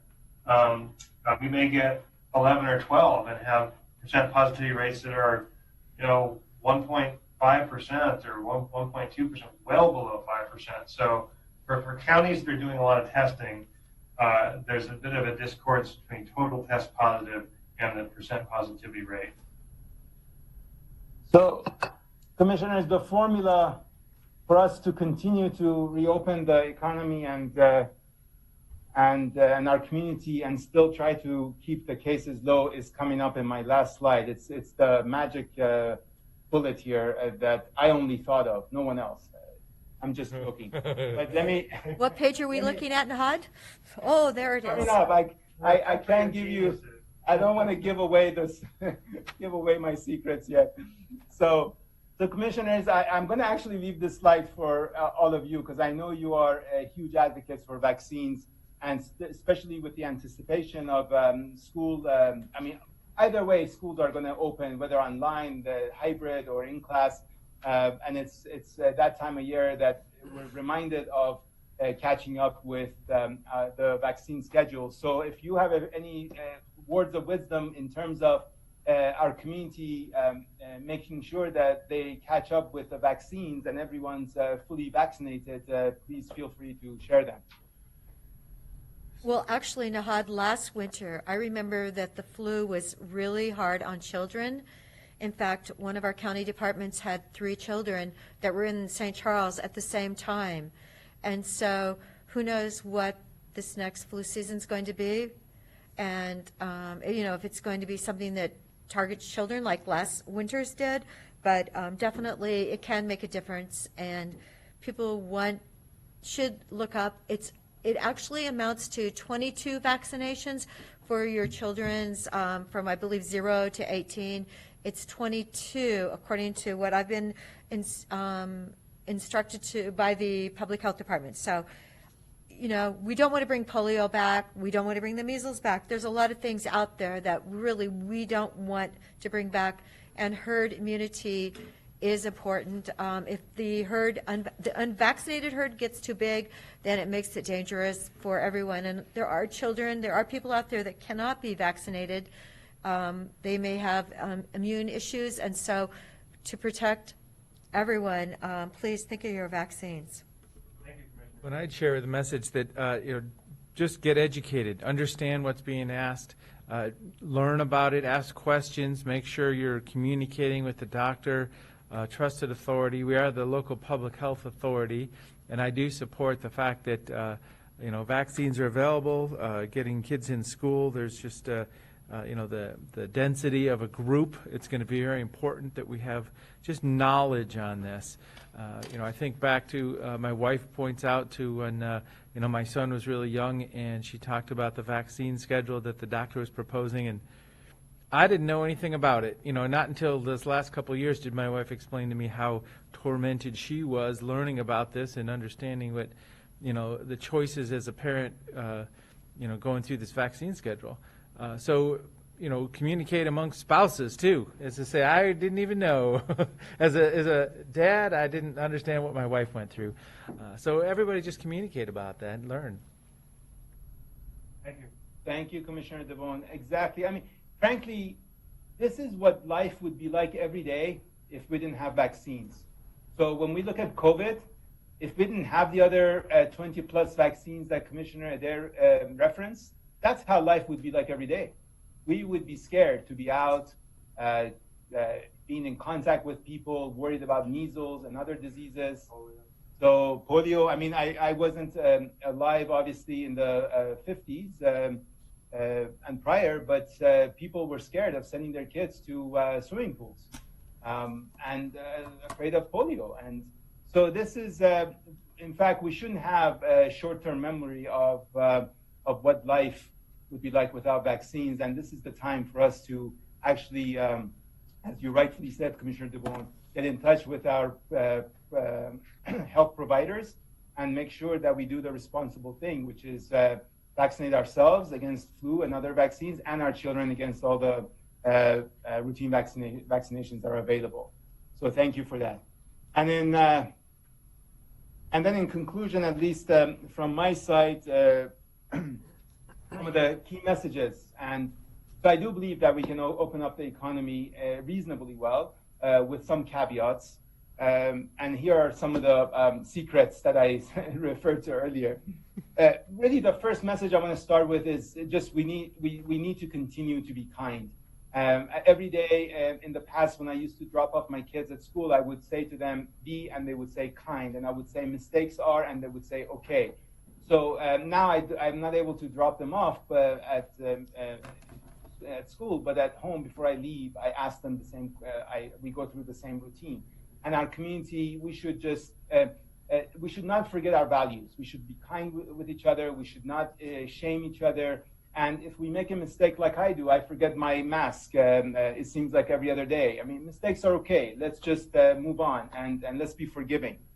I think we need to understand the 3 Ds, and the 3 Ds are around dose, which is the amount of virus, duration that we are around infectious folks, and the distance that we're maintaining. So the 3Ds. We need to avoid the 3Cs. What are the 3Cs? These are the closed spaces, which generally have poor ventilation, crowded places with many people nearby, and close contact settings, which allow for close range breathing and conversations and what have you. And then we need to do the 3Ws, which we have referred to, and I realize some of these overlap.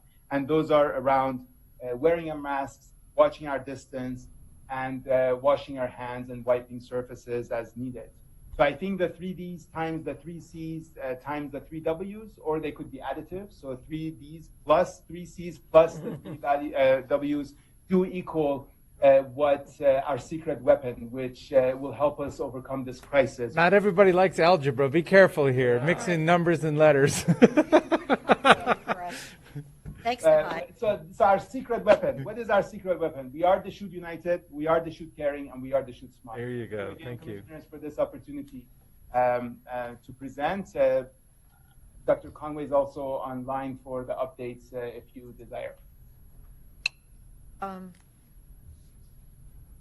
Okay, Dr. Conway, is there something that you briefly wanted to add? I'm happy to provide an update on long-term care facility status. Okay. Thank you, Dr. Fawcett, for joining us today. Yeah, my pleasure. Thank you for inviting me. And actually, I will point out a maybe perhaps more reassuring answer about the case counts that we've had. Prior to the week of June 21st, there was only 1 week that we would have been over the 10 per 100,000 threshold, and that was the week after Mother's Day, where we had a couple of clusters. So I think that it's based on a downward trend that Nahad showed and Dr. Fawcett commented on. I think it's, I'm sanguine that there's a good chance that we will be back in that area, given the direction that we're seeing now. As far as long-term care facilities, it really isn't much new to report. The large outbreak, we have not had recent cases. There's retesting yesterday.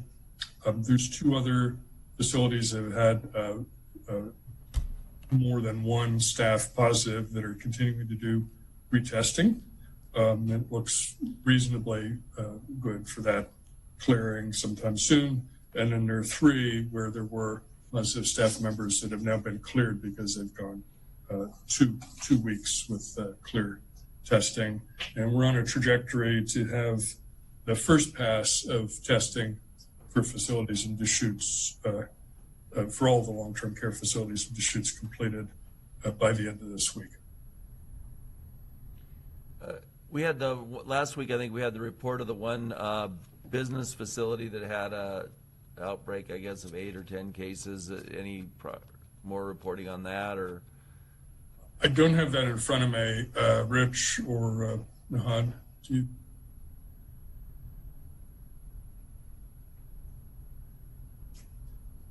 I don't know. I'm not aware of a large accumulation of cases. I can actually find out in a moment if you want to.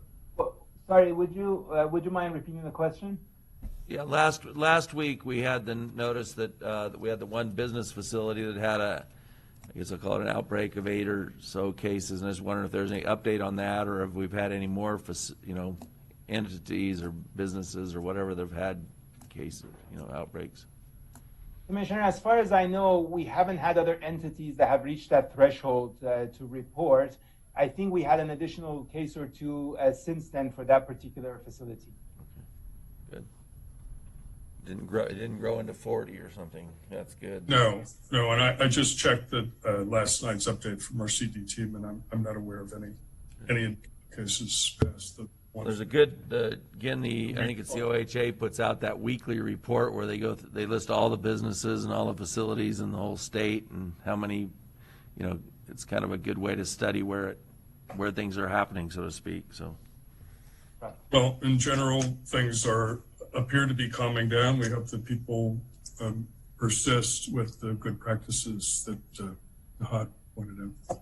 Yes, I want to thank our public for their good practices. I know we've heard from a lot of our community that we've had a lot of tourists in town, but somehow we're making up a difference, and people are making the right choice. And if somebody doesn't have a mask on, just please be polite to them. They're undoubtedly, they have their reason why they don't have a mask on. So, but if you can follow all of our guidelines, I think it is helpful. So thank you for this morning's presentation.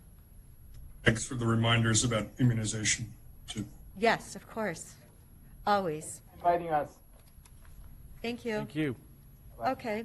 Stephanie, we will now adjourn until 1 p.m. when we will have our afternoon session. So please join us at 1. We have much more work to do today, so thank you.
our Deschutes County Board of Commissioners meeting this afternoon. It is August 19th, 2020. And if you are in the Sisters community, please be aware that they are making notice regarding the Green Ridge fire, that if you're around Indian Ford and other areas, you need to look on, what is it, Central Oregon Fire.org, is that the one? Is that our website? Do we have it exactly?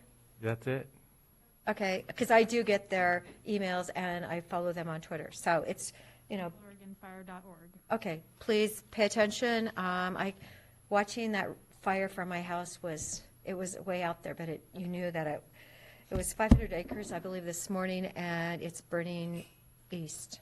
That's what they were saying. So. It was 500 last night, and it was 500 this morning. It was surprising it hadn't grown more, because it was kind of like 500 right out of pretty fast. I know. I could see planes dropping. At least I could see orange light going everywhere. So, yeah, it's too close.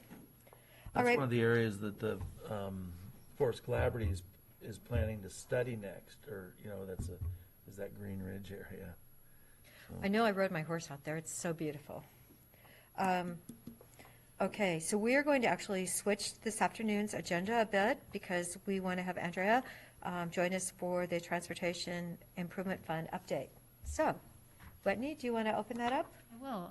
I'll just provide some brief introduction for this and then turn things over to Andrea. So Andrea is the Interim Transportation Director for Cascade East Transit, and today she's going to be providing the board an update on the statewide Transportation Improvement Fund projects in Deschutes County.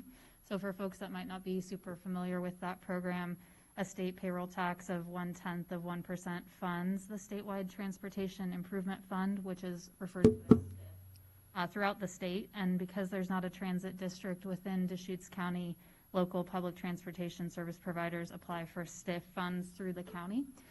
So we have a STIF plan that Cascade East Transit is currently implementing, and today they'll be providing the board an update on project status for our 1921 STIF projects. There's a matrix that was provided as part of your packet materials, and I do have larger copies with me if the board would like one. Looks like you're covered. That's great. Yep. Andrea is also going to provide an update on the revised ODOT STIF allocation estimates, which were included in your packet. So those were updated outside of the normal schedule in response to concerns about the impact that COVID-19 may have on payroll tax. And as you can see in your packet material, there is the updated forecast for fiscal year 21 reflects an anticipated decrease in STIF funding. So in addition to providing project updates, Andrea is going to talk a little bit about that projected decrease and what it may mean. So with that, I'll turn things over to you, Andrea, if you want to jump into this update. Andrea does have another meeting scheduled at 1:30, so we'll try to make sure she gets timely available for your next meeting. Yep. Thank you, everyone.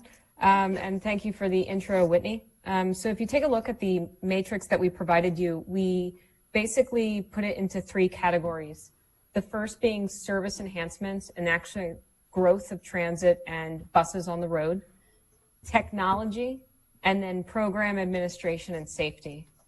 So at a high level for service enhancements, some of the STIF projects that we implemented earlier this year have been suspended because of COVID-19. The reason we suspended that was because per state guidelines under Governor Kate Brown, she urged all transit agencies to remove any discretionary type of trips. And we viewed STIF as discretionary because it was not part of our core operations just yet. So the Saturday service throughout the region has been suspended until we hear further guidance from the state. So those funds that operate that particular STIF project essentially just sit in your queue there at Deschutes County until we resume service again and get reimbursed. Much of the fleet purchases have gone through, and that is addressing the smaller fleet, shorter in length, low floor, hybrid when we can. Those vehicles have been procured. They're currently being manufactured and will be going online early next year. assuming we are out of the pandemic, we will resume service for those vehicles in the spring of summer of 2021. And then just to highlight where we are with the Lapine Sun River service, it is going well. We had about 150 people ride the service in the month of July. It is a lot of, your more minimum wage employees that work at the resort that are coming in from Lapine. And so we stop at the bike barn right in front of the resort, and then they go to various employment centers within the resort. So it tends to be employee focused, which is what we predicted, and people that have now actually depended on the service. So we're excited that it got off to the right start during the midst of this pandemic, and seems to be successful in our minds. What does the word in that second column under status, the word service planning mean? So what that means is you'll see service planning next to the word runs. So basically it's kind of a giant logistical puzzle to see how we can be the most efficient by adding additional runs, which are,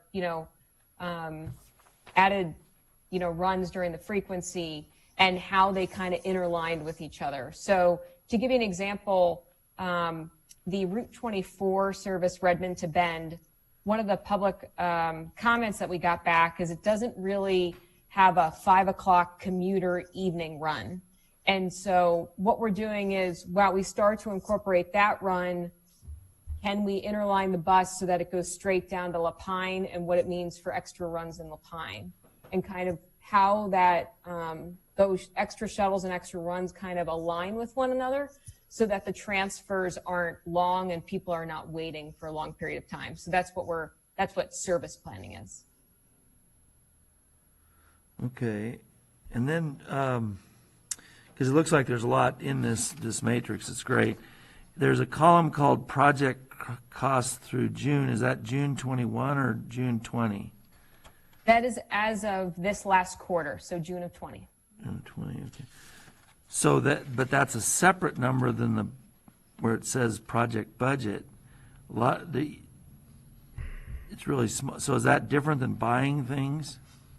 Yes, so because this is a reimbursement process and how the agreements work between ODOT, Deschutes County, and COIC, a lot of the bigger purchases like fleet and capital, we cannot incur that cost until the bus actually arrives on site, and then we submit a reimbursement to Whitney and she processes it, and then it's actually incurred and budgeted at that point. So there's two components. The project budget will be the capital eventually, or are you saying none of those have arrived, so it'll just be in that right column when they do? Yeah, so the project cost through June is what has actually been spent thus far. Project budget refers to what was written in the STIF plan. Oh. So it looks like none of these buses have arrived yet. Correct. And What is the ETA on a bus then? Is it still like a year that we were hearing about last year? Yeah, so we expect the bulk of the new fleet to come into February or March of this coming 2021. Andrea, do you have totals for both of those columns? Yes. Let me just pull that up. It didn't come out on our document. No worries. So in terms of total project cost for service enhancements, that's $4,693,120. And what has been spent thus far is $133,232, about 3% of the budget. Wow. And when you order these things a year out like that, or whatever, it seems like it's about you don't have to put a down payment on them or anything, or you just pay when you get them? We do show the agreements and the plans that allocate the costs. And they are familiar with how the contracts work for public agencies. We do have our operations supervisor go down to California to make sure that the specifications are meeting our request. And so that is a lot of ADA compliance, how the wheelchair lifts are designed, the bike racks, the pull cords, things that are pretty prudent to the world of public transit that need to go into those buses so that when they're delivered, all of those requirements are in.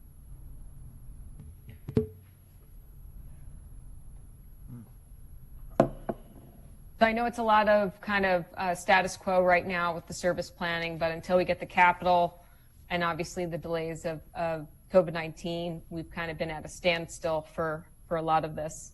I will say one thing that is progressing forward is virtual public feedback with Crooked River Ranch. And so working with a gentleman named John Smallwood, and he is making sure that any event there at the ranch, we are invited to see what type of services that area needs. So that is going on as we speak, and that's the kind of the first feedback we get on what they need in terms of transportation. So that's going forward. Excellent. Thank you for the update too on Sun River Lapine. That's amazing that you were able to implement that service within COVID and actually have that many riders. I know it's really beneficial for the employees and Sun River Resort having that service available. So thank you for putting that together. You're welcome. And so kind of the next category is technology. And this one is going through. We are in the midst of the reviewing of the RFP process for everything that basically we would want to do to improve and modernize the system. And so right now we are going to be bidding on a CAD AVL system that stands for Computer Aided Dispatch Automatic Vehicle Location, and that's the kind of the brains of the buses and how they communicate.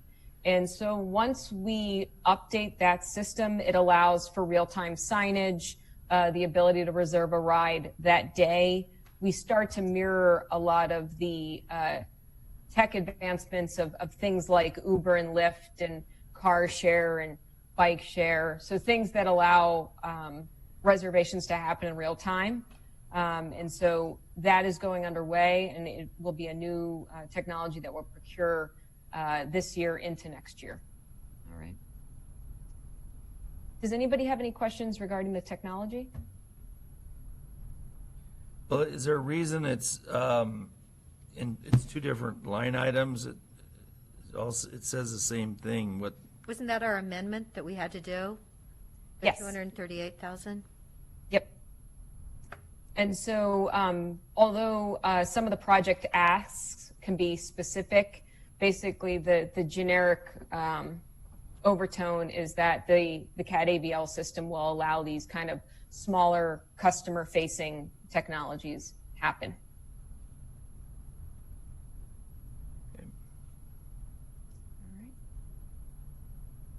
All right, and then the next category is both program administration and safety.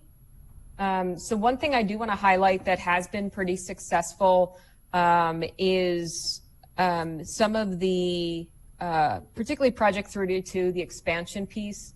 We increased the security presence at Hawthorne, and we essentially have more eyes on our facility per day than we did in previous years.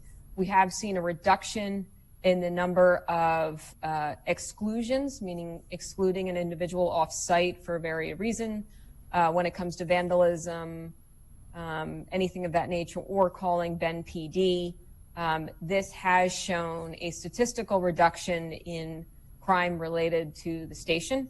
So we appreciate the funds for that, and they're going to be ongoing for the next year and a half, and we're going to continue asking for that.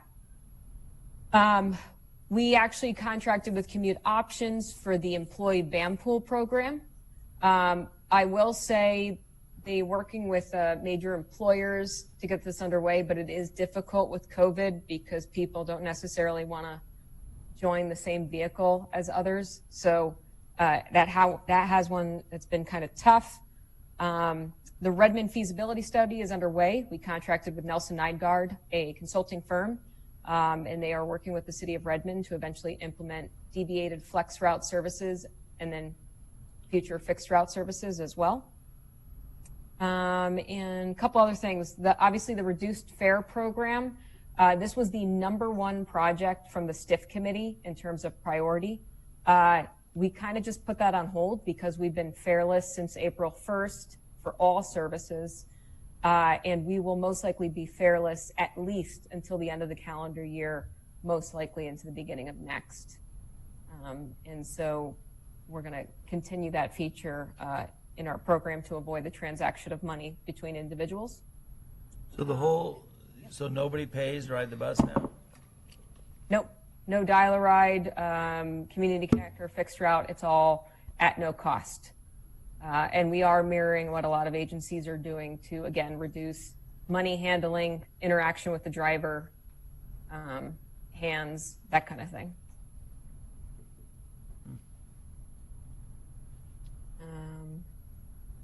Yeah, and so I didn't know if there was anything under, particularly under this category that you wanted me to touch on, but those are kind of the bigger things that we've been working with.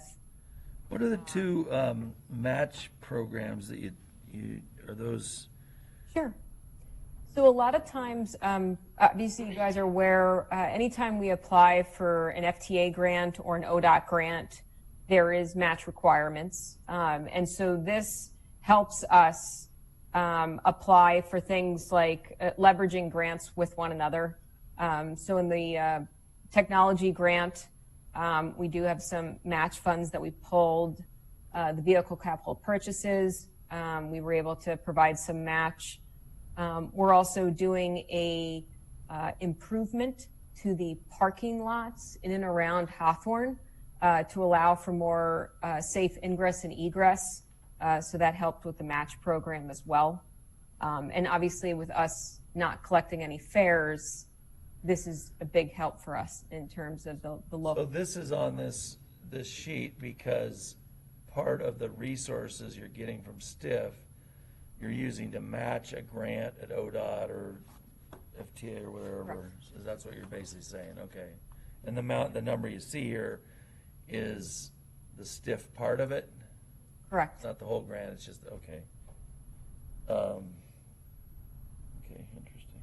And Commissioner Henderson, I think at one point during the year you had inquired if the local match that we contribute as part of the 5310 service that's provided in Lapine could be considered as part of a future STIF project, and we believe that that is the case. So it's something that we'll be considering for our next round of STIF projects and would fall into a similar bucket for that match. Yeah. Mm-hmm. Correct, Andrea? Correct. Great. And I do want to mention, so a couple things related to the reduction in estimates because of the recession, as well as some of the changes in the legislative rules for STIF. And Whitney and I are still trying to get everything we hear coming from ODOT and trying to comprehend it. So first off, they did pass a bill that would allow agencies and counties to reallocate STIF funding if needed for maintaining service. Obviously, that was the big no-no when we applied, 2 years ago.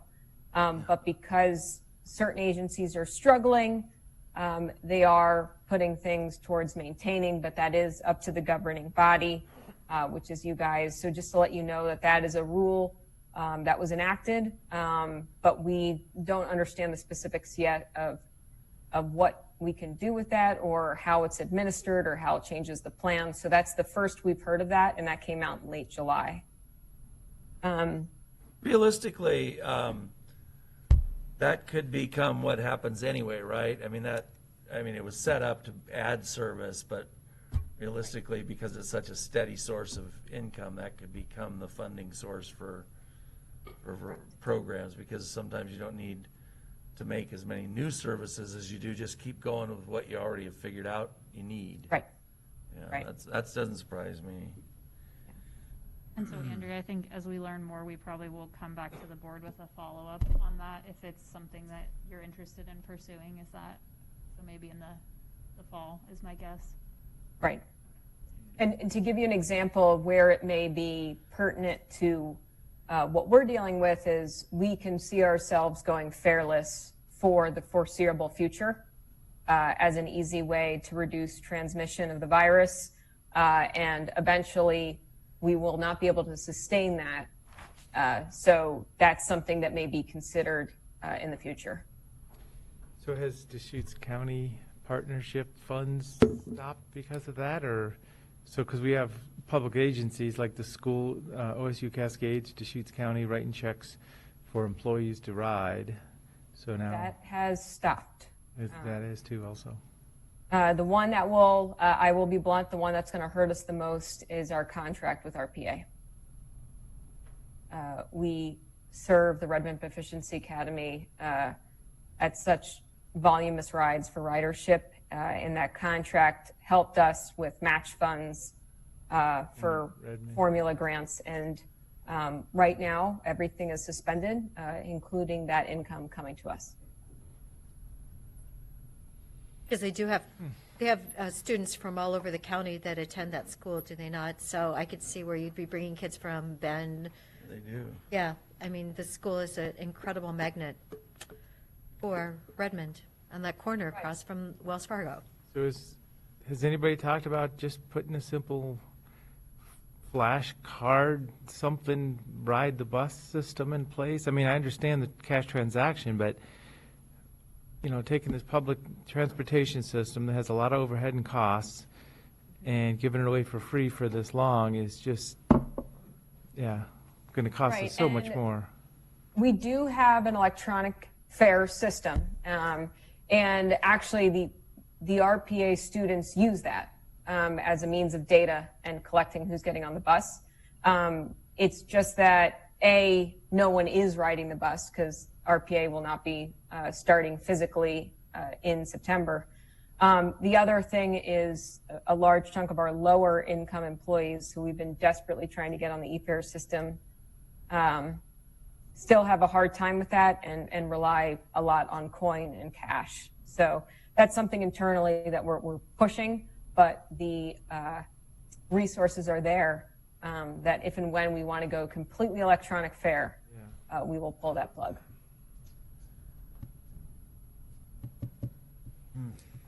All right. Yeah, once it gets used to it, the longer it goes on, fareless, it's going to Right, it's going to be hard to charge them. hard to go back to otherwise. Yes. What is the decrease in ridership been over the last 6 months or whatever? So first I will start with our dial-a-ride services. That's your medical on-demand door-to-door. Obviously, we took a huge hit in March and April. But I will say dial-a-ride services are pretty much pre-pandemic ridership. So dial-a-ride is, the service we provide for those in most needs. So there is no decrease in ridership anymore for dial-a-ride. Fixed route here in Bend, we are still experiencing about a 40 to 50% reduction in ridership. And with Community Connector, it's about a 30% decrease from last year. It will probably grow in terms of a decrease come September when school remains out and we no longer get those students until we hear otherwise. The other place we've taken a hit is our recreational services. Mm-hmm. Obviously, the Ride the River, Lava Butte. We canceled Mount Bachelor midway through. So those services, cease to exist at this point in time. Yeah. We have a couple we could add on to that if you ever open up with the Smith Rock State Park. Yeah, we're and the desperately Harper trying Bridge to get involved. We got a list growing for you as soon as you can use them again. So we need to get an open person carrier, like a troop transport or something. Like a trolley. Huh? Yes, trolleys would be really good. Air going through, people would feel safe. Yeah. Yes, definitely. Okay. And then the one thing I just wanted to add is obviously we're going to see a reduction in the payroll estimates that ODOT forecasted. And so the change that's taking place for Deschutes County is about, for FY19, we are not going to see a decrease For FY20, it looks like we're not going to see a decrease. It's FY21. We're going to estimate a little over $500,000 loss in the estimates. And so what that actually means is that we would not operate, new services to the level that we estimated in the plan, and we would simply try to vouch for that in the next STIF plan.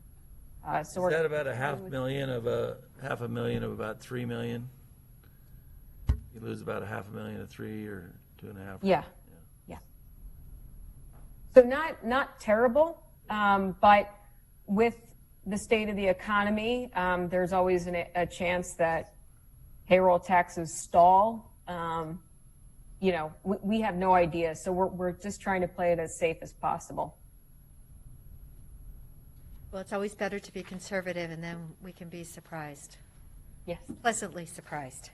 And then, Andrea, before you jet, if you could just maybe give the board a brief overview of what's going to come up in terms of the next STIF cycle, because I know that process will be kind of getting started.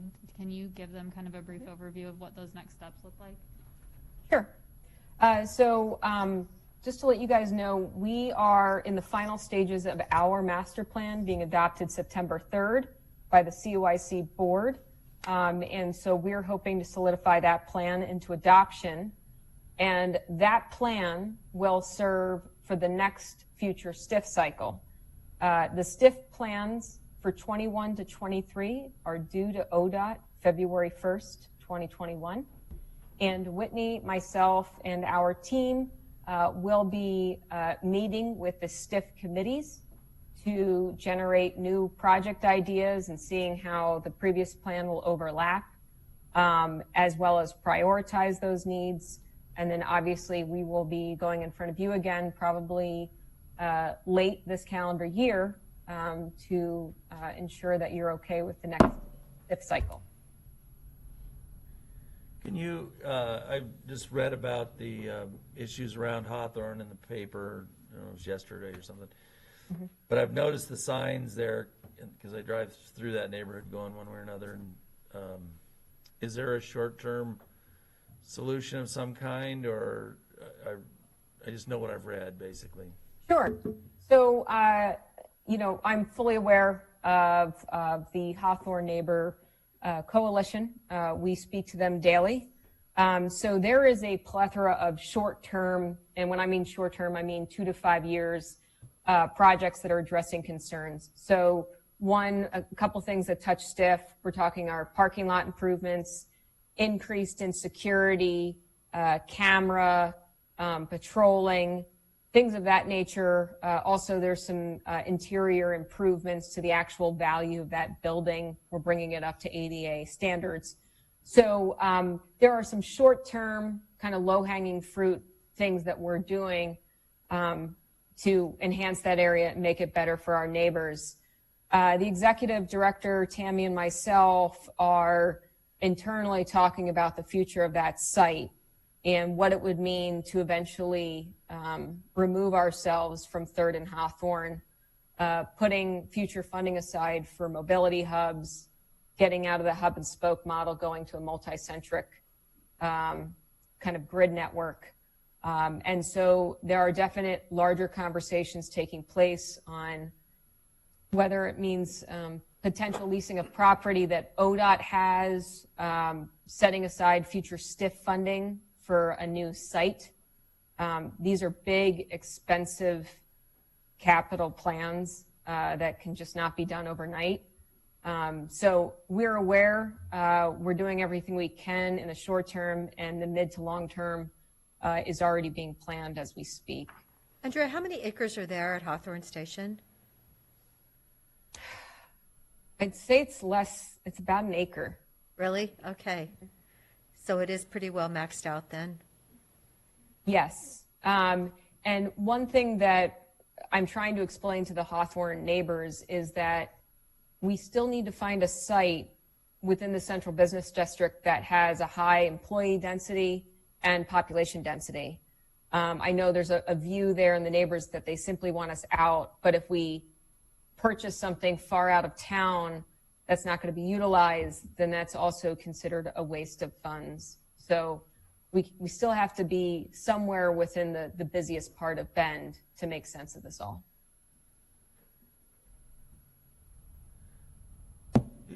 Is that, when you say that, I'm just curious because we don't talk about this very much. Are there a lot of people that get off the bus there that actually walk to somewhere? Or Yeah. are most people So getting on a there's- bus to go somewhere else, another bus? So I would say it's probably a 40-60 split, with a 60 being a transfer to another bus, whether it's an intercity bus, meaning it goes to, Portland or Ontario or Grants Pass, or they transfer onto our system. And then 40% probably walked to some type of destination along 3rd Street. Thanks.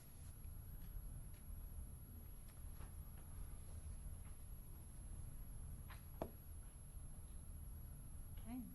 Well, unless the board has other questions, I think we're. I think we're like almost timely. Yep. We're over 1 minute. Sorry. Andrew. Thank you so much, though, for joining us, and good luck.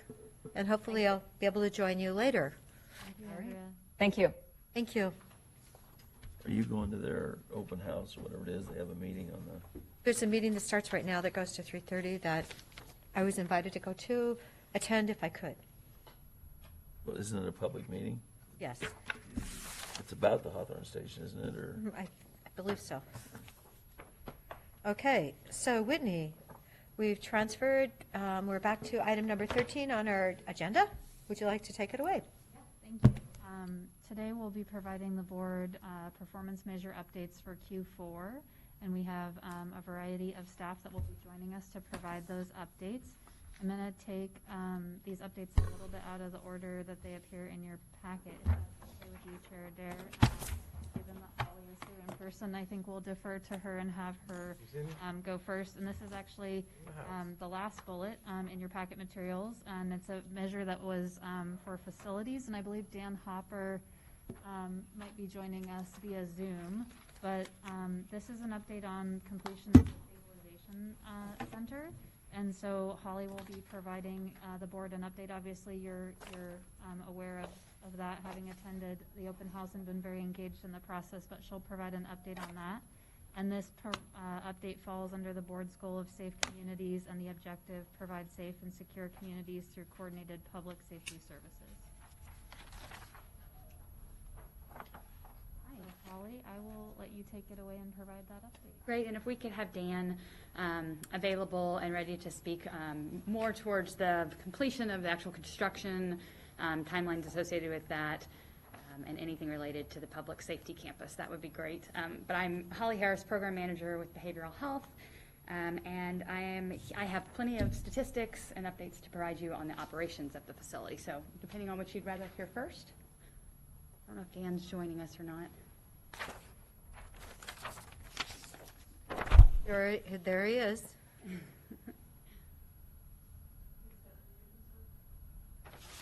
Yeah, and I think if you can unmute. And Commissioners, I apologize. In looking at your packet materials, I believe I inadvertently pulled over the wrong measure into your packet, so that is my fault. The update that's supposed to be provided today is on the Stabilization Center completion. So that's my error, and I apologize. I can go ahead and jump in while we wait to Dan to get connected. So as you know, the Stabilization Center has opened. We have just started off with a bang. We've really, really been busy. Our trend lines, I think Janice Garceau met, with you last week and gave you some data. I have even more recent data as of this past Monday. So we hit over 200 visits since we've opened. So we've served 154 unduplicated individuals. So we had 205 visits to be exact, and 154 unduplicated individuals. So that's great, because what it shows is that we've got a handful of people that are coming to us again and again and again, which is really what we wanted to see. That means they're coming to us instead of going to the emergency department or getting picked up by law enforcement. So we have sort of our folks that have become regular attendants at the Stabilization Center, feeling connected, feeling safe, feeling supported. which is wonderful to see. We've had an enormous amount of positive feedback from our law enforcement partners. We've been able to keep their drop-off time under 5 minutes. Our goal was 10 minutes or less, but we've consistently kept it under 5. So they really appreciate that. It really saves them a lot of time in managing these types of cases, and they're able to get back and protect our community like they are trained to do. We've had 30 law enforcement drop-offs since we opened, and we've had 46 people use our respite facility, which I think that number is really great because I hadn't anticipated the high volume of that portion of the building until we were sort of fully, operating 7 days a week, operating later into the night, even 24/7 in particular. But it's been utilized regularly, and clients have really felt that's a wonderful service. So Holly, what are the exact hours today? I know you're working on increasing your staff. We are. So we are right now still just 5 days a week until 9, but starting September 19th, we will go 7 days a week until 9. And we are furiously interviewing and hiring to get our night positions going and hope to be 24/7 by mid to late October. That's my goal. It all depends on how many applications we get and if we find, qualified applicants to hire. What's the date for the 7 days? September 19th will be our first Saturday to be Another open. month. This is the 19th, I think, today or something. Yep. Yeah, that's right. And that's going to be great. I mean, I just think, this phased-in approach, while it wouldn't have been the way I would have chosen to do, it's actually been a good thing. This is the way you should do it in Yeah, business. it's really helped us get our feet under us, and we're just kind of inching our way towards the full deal, and That's we've smart. learned a lot. And Smart, and that you're taking the core times, and then you're getting more outside. I mean, it'll be interesting to see how many you get during the night. I mean, it's like we've talked about, there's other centers don't have as much in the night, so we might. well, and I will be interested to see that data. I'm certainly tracking our evening hour data very closely from 5 to 9. It's not our highest volume time, but what I will say about the overnights, I don't think it's ever going to be our highest volume time, but I do think it will be probably our highest value time. So we're really going to be able to keep people out of the emergency department, because what we're finding now is that we have people come visit us during the day, and we're able to divert them from the emergency department, but then come nightfall when the sun goes down and they go into crisis, there's really not any other place for them to go, and they said they would have come back to us if we've been open. So we've already kind of gotten that feedback of wishing we were open later hours, so I'm excited to be able to offer that to folks. So Holly, can you tell us a little bit more about what's the difference between a visit and respite? Because I don't know what people are just visiting are doing that Sure. isn't respite. Yeah, so everybody who comes to the facility is considered a visit. So we have people that walk in crisis or brought in by law enforcement in crisis, and they meet with a master's level clinician, and they're able to be seen, and we work to de-escalate them and provide them resources. Some people, the 46 that have used respite, needed longer. We needed more time to figure out their plan. They needed to get their basic needs met. They needed to get food, take a shower, get their clothes laundered, and then really, while we all worked on a plan to get them connected. So that's kind of the difference. So are the 46 part of the 200 then? Yes, they are part of the So- 200. Yep. So the ones you're talking about first that come in and meet with the clinician, so that's kind of the office setting, workrooms, and then there's the people you say, hey, do you want to stay here a little longer and kind of. Correct. Yes. Kind of our higher acuity folks that just Yeah. need more time. Do you have some of those that come back for more than a day? Yes, we've had a couple, those 46 visits are not 46 individual people, so there's been a couple that have used it a number of times. But it's not intended to be something that people use every day. What I tell my staff often is there needs to be a reason and a plan for what's going to be happening for the person in the recliner. It's not just a place for somebody to hang out during the day because they don't have anywhere else to go. It's really, we need to be working on a plan for stability. There's something we're trying to accomplish in that time they're with us, related to their mental health. Yes. But in the law enforcement, is that primarily the sheriff's office, or are you getting some from the police department too, or what's? All of them. We've had primarily been police department because they're our highest referral source in general. But we have had some Redmond Police Department drop-offs, which has been wonderful, and they've been very pleased with how quick that process happened. It's only 14 miles.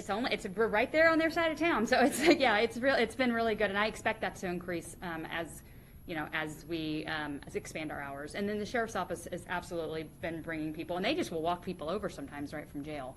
Somebody that's being released from jail that they noticed had some mental health concerns that need help, and they'll just walk them over. And we've been. I think that's a really notable start out of the gate, 30 there. That was the one thing we've talked about before, that some of the other centers aren't very tied to their law enforcement, but I think it's part of your efforts to build good service, and how you treat those officers, I think, is going to be as important for them to tell their peers and coworkers, hey, this really went well. Hey, instead of having to spend 3 hours at emergency, or bring them to the jail. And so it's really it's a PR thing for you to keep working on too. Oh, for sure. Word of mouth is everything. Yeah. Law enforcement. If they have a good experience, they will tell their colleagues. Yep. About it. Yeah. And that's what's been happening. So we Good. see our numbers, in the trend lines that you saw every week, things are just going up and up and up. Yeah. The last 2 weeks have averaged 7 to 8 people a day. Which is actually busy. very busy, because these are not 30-minute, hour-long interventions with low acuity. I mean, they are intense, several hour-long interventions. So we've been very, very busy, particularly the last 2 weeks. And we are seeing a high acuity of folks. We are, it's been a lot, but I'm just so grateful we're here. It means, I think we're seeing, unfortunately, a lot of meth. And so you add that with mental health issues, and it just raises the level of the crisis to a pretty significant place. And honestly, have we not been there? These are absolutely the type of individuals that would end up having contact with law enforcement and ending up in our jails or our emergency departments. So people have been grateful that we're there. And So one question about the kind of the cohort of people. Are you finding is this a new group, subset of people? Because I know that public safety and the crisis team and everybody has currently been in place, and now there's this new facility. Is it really expanding kind of the reach, the footprint of the?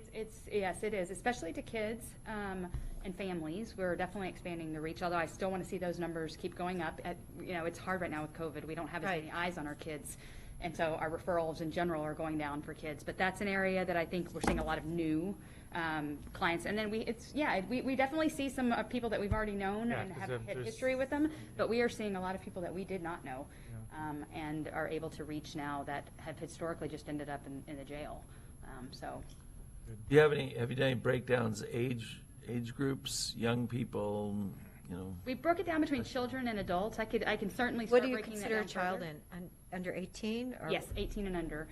So we've served 15 children, and we've served 190 adults. So clearly, significantly more adults, which is not totally surprising. I think there's a lot of work being done in the children's system of care to find creative ways, especially during COVID, to reach families and kids that are struggling right now, and to let them know about the resources available. So there's work being done in that area.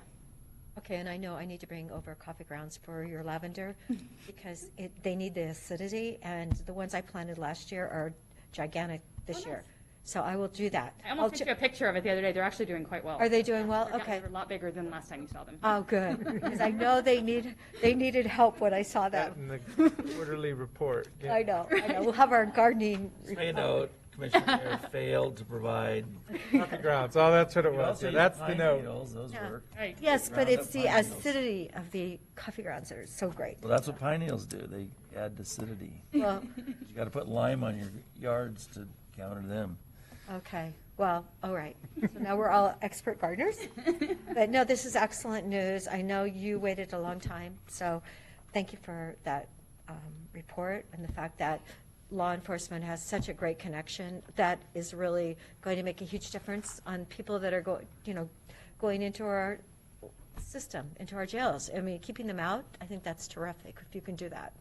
Well, I think these numbers are really a testament to the relationships we have worked very hard in this community to keep strong, because we would have had to be doing that work as we opened, and these numbers would have been drastically different, as I think we saw in other places around the state when they didn't have as high a volume, because those core relationships weren't there to begin with, and that's just important in Deschutes County.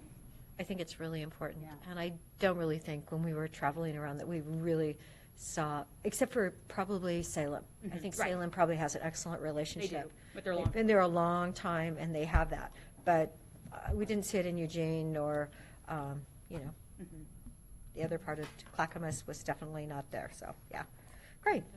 And thank you, Holly, and as this was facilities original measure, I will. Yeah. Like you sent me a note and he's able to unmute now. So Dan, I don't know if there was anything from the construction side or the project management side that you wanted to provide an update to the board on.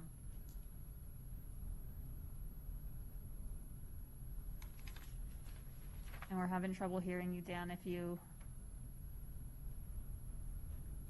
Okay. Well, I guess we can provide an update offline if we're having technical issues, but I will just say that there's a great virtual tour available online, and so for folks who want to see what the Stabilization Center looks like, you can definitely, on our website, that's a great video, and Holly's the one that gives the tour, but it's a great way to see how the facility really came together, so if you haven't seen it, I would encourage folks to take a look. Yeah, we decided to do that because of COVID, but we've had an enormous amount of people coming by for tours too. We did 4 yesterday. So, I mean, every week we're doing probably 3 to 4 tours a week. Keep at it. You need to be doing them 6 months from now still. Oh, I know. Oh, believe me, I plan to. And I have other counties calling us too, wanting to know, how we got this. Yeah, done. so Some of them were really helpful to us. I mean, they were Yes. really nice. Gotta pay it back.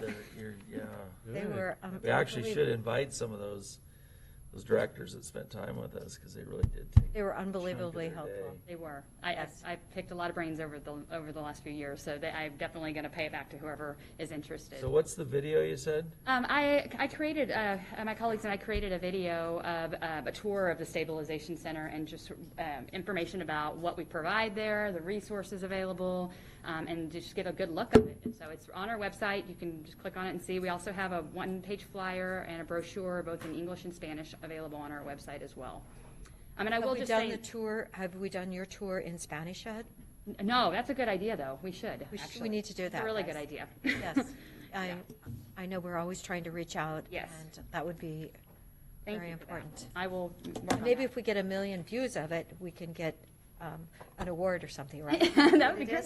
Well, and I will just say, in terms of the facilities piece of this, the building is beautiful, as you know. I mean, it turned out far exceeded my expectations. The flow of it is working very, very well. A lot of thought was gone into the design, and it's all really paying off. So. Wow. Well, and you picked out lovely furniture too. Thanks. So it looks like you can wipe it off and keep it clean. can. It's beautiful. Yep. there's So- water features. Yeah. I don't know what Dan was going to do it, but so has there been a kind of final accounting on the costs of everything? Has that been? I believe we came in on budget. Yes, Dan just sent me an email. Thank you, Dan. Thank you, Dan. Project was completed within the original budget and received the architect's substantial completion on May 9th and the certificate of occupancy from the city on May 11th. Sounds like our partners worked very well through COVID challenges and developed a social distance construction plan that was within the state's orders and was able to complete the project shortly after the original scheduled date of completion. So yes, it looks like it was completed within original budget and successful in terms of their end of it. Which is really incredible, because right when, this COVID hit, right when we were supposed to be wrapping this up, and there was really only about a 2-week delay, and it wasn't anything to do with our folks, it was more to do with the factory. Yeah, Yes. the factory got shut down, so that's Well, any building that's within 2 weeks of when you thought it was going to be done is pretty good news. yeah. That's great. So lovely. Wow. Good. Thank you so all. much. Thanks for having Good, me. congratulations, thank you. Thanks, Holly. Great job and wonderful what you're doing for our community. Thank you so much. Perfect. The next update is going to come from Community Justice. This update falls under the board's goal of safe communities, and the objective provide safe and secure communities through coordinated public safety services. We have Dee Dee and Trevor joining us today, and I see them both on Zoom. And they're going to be providing an update on contracted criminal justice offender treatment partners and how those folks are monitored and reviewed for effective treatment of supervised medium and high-risk offenders. So Dee Dee and Trevor, I will turn things over to you. Thank you. Whitney, can I just share screen real easily just from my screen as it appears? Definitely. Okay. Let me know if there's any issues. You can see that. Whitney, where are we supposed to be looking at in the packet next? A little bit confused. Packet page 5 is community justice. 150. It follows the colorful graphs from the clerk's office. It's just a bullet point on that page. Just that's all it is, that one Yeah, bullet? because she's got a presentation now, yeah. Yep. All right, are we ready to go? Or are we still looking for info? Go ahead. Okay. Well, thank you. We appreciate the time to talk a little bit about this particular performance measure, as Whitney mentioned. I'm D.V. Holcomb, a manager with Community Justice, and Trevor Stevens is also on the line, management analyst, and he'll be doing a little bit of our presentation. We'll just run through it real quick and leave time for questions, of course, if you have any. So as Whitney mentioned, this performance measure has to do with making sure that our treatment programs are striving, providing, and being reviewed for effective treatment. And that's a lot of words, but two questions or two particular words come out. What does effective mean and what does review mean? In terms of effectiveness, when you're talking about the criminal justice world, really these days we're talking about reduction of recidivism.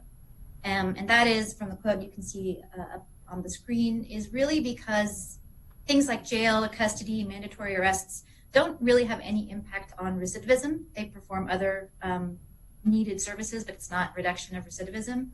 But correctional treatment services have much better track record of reducing recidivism. In this quote, between 40 and 60% of studies show an impact. So that's really what we're talking about when we talk about reviewing for effectiveness, is how much they contribute to the reduction of recidivism.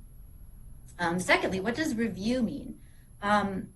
Pursuant to Oregon statute, which comes from Senate Bill, I think 267, which was passed in the early 2000s, 75% of state agencies that do treatment programming or programming need to spend their money on what is called evidence-based practices or effectiveness, right? And pursuant to that, what the Community Corrections Commission, a statewide commission, decided to do is utilize something called the Corrections Program Checklist, that's the CPC, as the tool of review. And if any of you have been through a tax audit, it's kind of like a tax audit on steroids. It's a multi-day, multi-dimensional observation and audit of both the techniques, specifically what the programs are doing, and the process that they use, so how they're doing it, when they're working with clients to affect behavior change. It's really quite arduous, and its arduousness is because it's really hard to do clinical level work in the real world, in the community, with folks involved in the justice system, by most providers in the state. And that kind of leads to, so for us, what does this really mean? So in our county, we have these programs that are subject to this review process. There are 4 alcohol and drug treatment programs that must undergo it. There's 1 cognitive change program, 2 sex offender treatment programs, and 2 domestic violence intervention programs that kind of undergo this process and or the support that they need to pass the process. And with that, I'm going to hand it off to Trevor. Trevor, I'll just click on for you. Thank you, Dee. So looking at our statewide CPC, so what the state did is they kind of did an overview of a study in 2019 of our current statewide numbers for treatment providers that are meeting those assessments, the correctional program checklist. And right now, based on that 2019 study, 75% of providers have just not got to that level to actually meet those CPC requirements, whereas 25% have, so it's that 75-25 split right now. 75 of those people are still striving to try to meet those evidence-based program checklist requirements, and 25% of those programs statewide are meeting them right now. Now, if we look at Deschutes County specifically, the providers that we work with, as Devi mentioned on the last slide, we have 67% of our providers are still in that striving phase, trying to meet those CPC requirements. Some of them are newer providers and they really haven't even had the chance yet to take that initial CPC. But 33% of our providers have actually met the CPC requirements. So we're doing better than the statewide average. The 2 programs that have really met those requirements are our drug and alcohol program that is put on by Pfeiffer and Associates.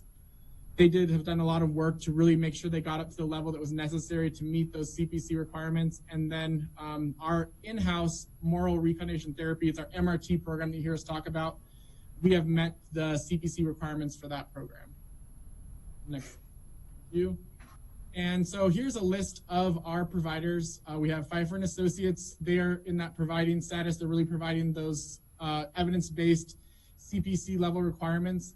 And they're our major success story. We've worked really hard with them. They've had several CPC reviews, and their latest CPC review is where they actually passed that CPC requirement. We worked kind of hand in hand with them on an action plan just to meet those requirements, and they are providing that necessary service for our community. We have another alcohol and drug provider, New Priorities. It's based more so out of Redmond. They just recently had their first CPC back on 2018, and we've been working with them the last couple of years just to get them up to those requirements, just to make sure we can try to get them to that level that is necessary before we have the follow-up CPC come through. Then we have Turning Point Recovery Services and Deschutes. These are both newer providers to Central Oregon, and they're just kind of preparing for their first CPC. Turning Point would have had their CPC done, but because of COVID, we had to put all of that on hold. But both of these providers likely within the next, probably by the end of this fiscal year, will have received a correctional program checklist assessment. We do have our domestic violence providers. Brian Hodges, he's a new provider, so he will be undergoing a CPC in the near future. And then Domestic Violence Choices, they provide that service. They actually received their CPC right before the COVID-19 shutdown. They are still in that striving phase. We're working with them on an action plan to get up to that those requirements to meet the CPC. Our two main SO treatment providers, Maritza, Encinitas, and H&H, both of them are providing sex offender services. They both had their first CPC in 2019, and we are working with them on an action plan to come in and have them reassessed at some point. Usually when they have that first CPC, we give them between a year and 2 years to kind of really understand what the requirements were, what they need to do to change it and implement those changes. Many things that are required for these kind of changes aren't something you can change overnight. So we just kind of work with them on that. We've done things like bring in training programs. We actually brought in the University of Cincinnati program to help train some of these providers. And so we're just working with these providers just to bring them up to the level of service that we need to really effectuate change and kind of work with our clientele. Our in-house program, our MRT program, we passed our first CPC that we ever had we did really well, and that was back in 2017. We didn't have to do a follow-up because we were able to pass it, and are really happy with our facilitators, and they're doing really good, and we're really happy with the success of that program so far. And I'll now turn it over to you guys if you have any questions. My question is, if you pass it in 17, how long is that pass good for? They will likely be asking us to do another one within the next year or two. Yeah. Usually 3 to 5 years. It just kind of depends on the program with what kind of changes and stuff, but they will likely be here within the next year or two. With COVID, it's kind of put a lot of these on hold just because, I've helped with these CBCs, and you actually have to go in-house, observe treatment groups, observe everything that's going on. So as you can imagine, that's all in person. It would be very difficult to do virtually. So it's kind of put some of this stuff on hold, but get back and going. I'm sure we will be added back to the list to be CPC'd once again. So, is this licensing coming from the state of Oregon then, or is it a federal? It's the Department of Corrections, the Oregon Department of Corrections. It comes from them. It's what they've designated out of that House bill. It's a correctional program checklist through the Department of Corrections. Yeah, and that's a great question, Commissioner. It doesn't provide a licensure per se. It provides sort of a certification of quality that then is utilized by the Department of Corrections theoretically, and certainly could be actually for funding purposes in the future. So it's very important. Thank you. Well, thanks for putting that in context for us. It always helps to understand how some of those things hang together, because we've heard of parts and pieces of that, but this was a good snapshot of the services provided. Thank you. Thank you very much. Thank you. Thanks for joining us today. Yes. And the board is scheduled scheduled to receive 2 additional updates today, one from the clerk's office and one from the sheriff's office. Unfortunately, I'm going to be providing those updates on behalf of the departments. The Oregon Clerks Virtual Conference is being held today, so our County Clerk Nancy Blankenship and her team are participating in that. But the update that Nancy was going to provide has to do with the number of FTE compared to voter registration. And as you can see in the materials provided in your packet, Nancy's team, there are roughly 71,600 voters per FTE in her department. And when you compare that to counties of like size, she is running a lean shop and a very efficient shop in terms of the number of FTE she has compared to the voters that we have, the growing number of voters we have in Deschutes County. So those graphs are always helpful to see, and thank you for her team to providing them. She did mention as part of the update today, she was going to kind of provide an overview to the board on what the clerk's office and the elections team is doing to sort of modify their process in response to COVID for the upcoming election. And she did mention she's happy to come back and provide you that update at a later meeting if that's something that the board would have an interest in just receiving an update on.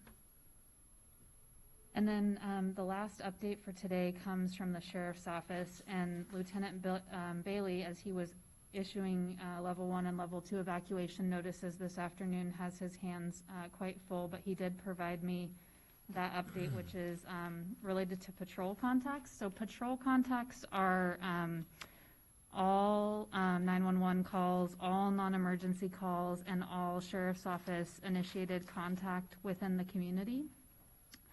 And the number for Q4 was 15,306 patrol contacts for the sheriff's office, which if you look back at previous quarters is slightly down. In Q1 it was over 21,000, and in Q2 it was over 18,000, and he believes that it's likely down due to COVID-19, and so that's obviously had some impacts on the sheriff's office. So that is the update from Lieutenant Bailey, and he expressed he asked me to pass on that he wished he could have been here today to provide that update in person. I wish he could have been too. Yeah. Yes. So that So you're just, that isn't in our packet though, their He was results. going to provide that update in person today, correct. So unless the board has questions, that concludes the Q4 performance measure updates, and I'm definitely happy to touch base with you offline if you want to chat about how these are presented to you moving forward for Q1 of the next fiscal year, and if there are any modifications we can make to make this, a better process for next year. Great. Thank you. Thank you, Whitney.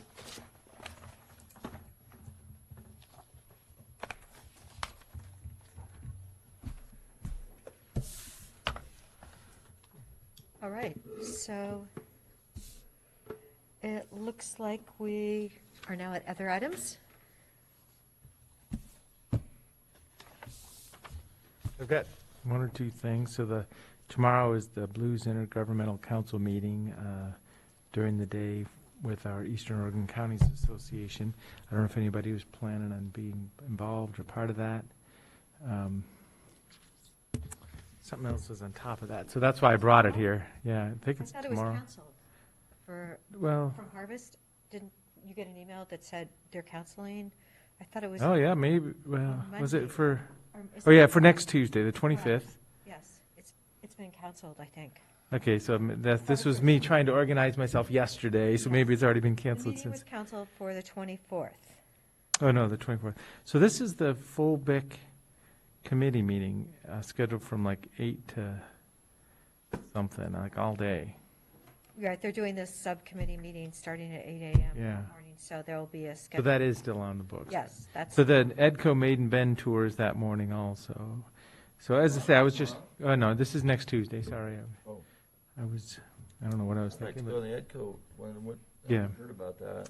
So Maiden Bend tour is going to be a parking lot event at the EDCO offices. So basically, just a little bit of a social outdoor mixer, 8:30 to 10:30 next Tuesday.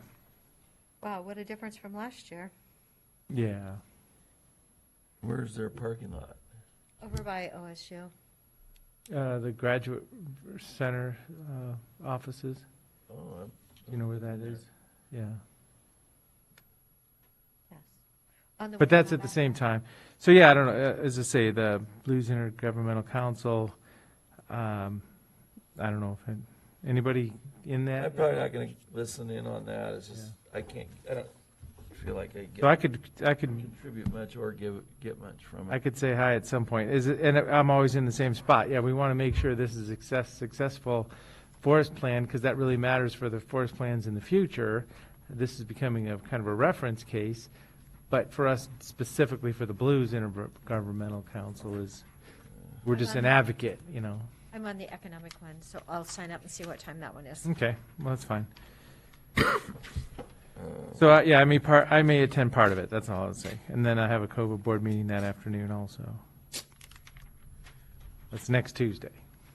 Well, speaking of meetings, I was on the Deschutes Collaborative Forest Project, had an emergency meeting today. They've been lobbying, they're in the process at the U.S. Forest Service of looking at the 21-inch rule for the east side screen or whatever. And it's been the plan of the Forest Service to just do an environmental assessment, which is a 30-day comment period. Our two senators and I think 27 environmental groups have asked that it be converted to a 90-day comment period and go to an environmental impact statement, which is much more detailed. And so we had this vote today on whether or not the collaborative would take a position on this. And there was quite a split between the members.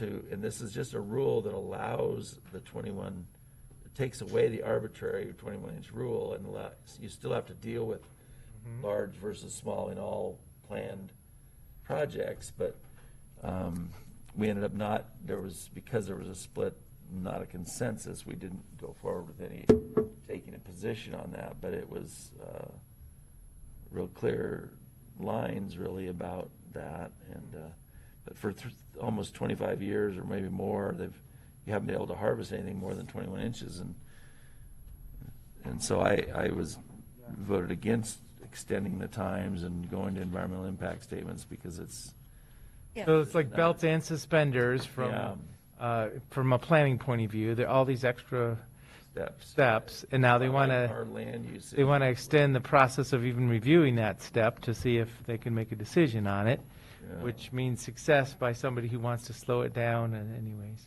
Yes, government, not inaction. So that was my vote. Yep, on it. got it. Keep you up to speed because it's going to. Well, I support that position. 21-inch rule is a big thing, and I spoke to the need to keep the industry that have some timber industry so we can keep mills open and because there's. And lumber prices have gone up? Yeah. So, yes. Yeah. Yes, and did you have something else? Yeah, I have two other things. I don't know if you had a chance to read the materials that were dropped off regarding the school exemption for the private, religious-based schools. Did you get a package from regarding St. Francis School? Have you seen that? Okay, well, I need to get you both a copy, I guess, this. I think it was the Eastern Oregon Diocese advocating for allowing their schools to open, and they have in-person learning because of the small class size and the ability to social distance. And so there was materials presented, and then that was from the diocese, but then the principal at St. Francis Assisi Catholic School actually put together a package. So they're trying to be in that. They wanted to know if we would be interested in that and look at that. Yeah, I've only got a few things I haven't looked at, so I don't know if that's one of them, but Okay, I haven't so, seen it yet. Okay, well, I'll get it before the Monday meeting then and share it with you. If you don't have, I'll show you the packets and see if you've seen it, but that was one thing. The other was a request with regard to the COVID testing. I guess I didn't know if we'd made any progress with the Jeannie Young being able to do anything through our health department or independent, and then she had made a comment to me about that. I guess it's one of the maybe it's Doctors Without Borders. Let me see here. One of the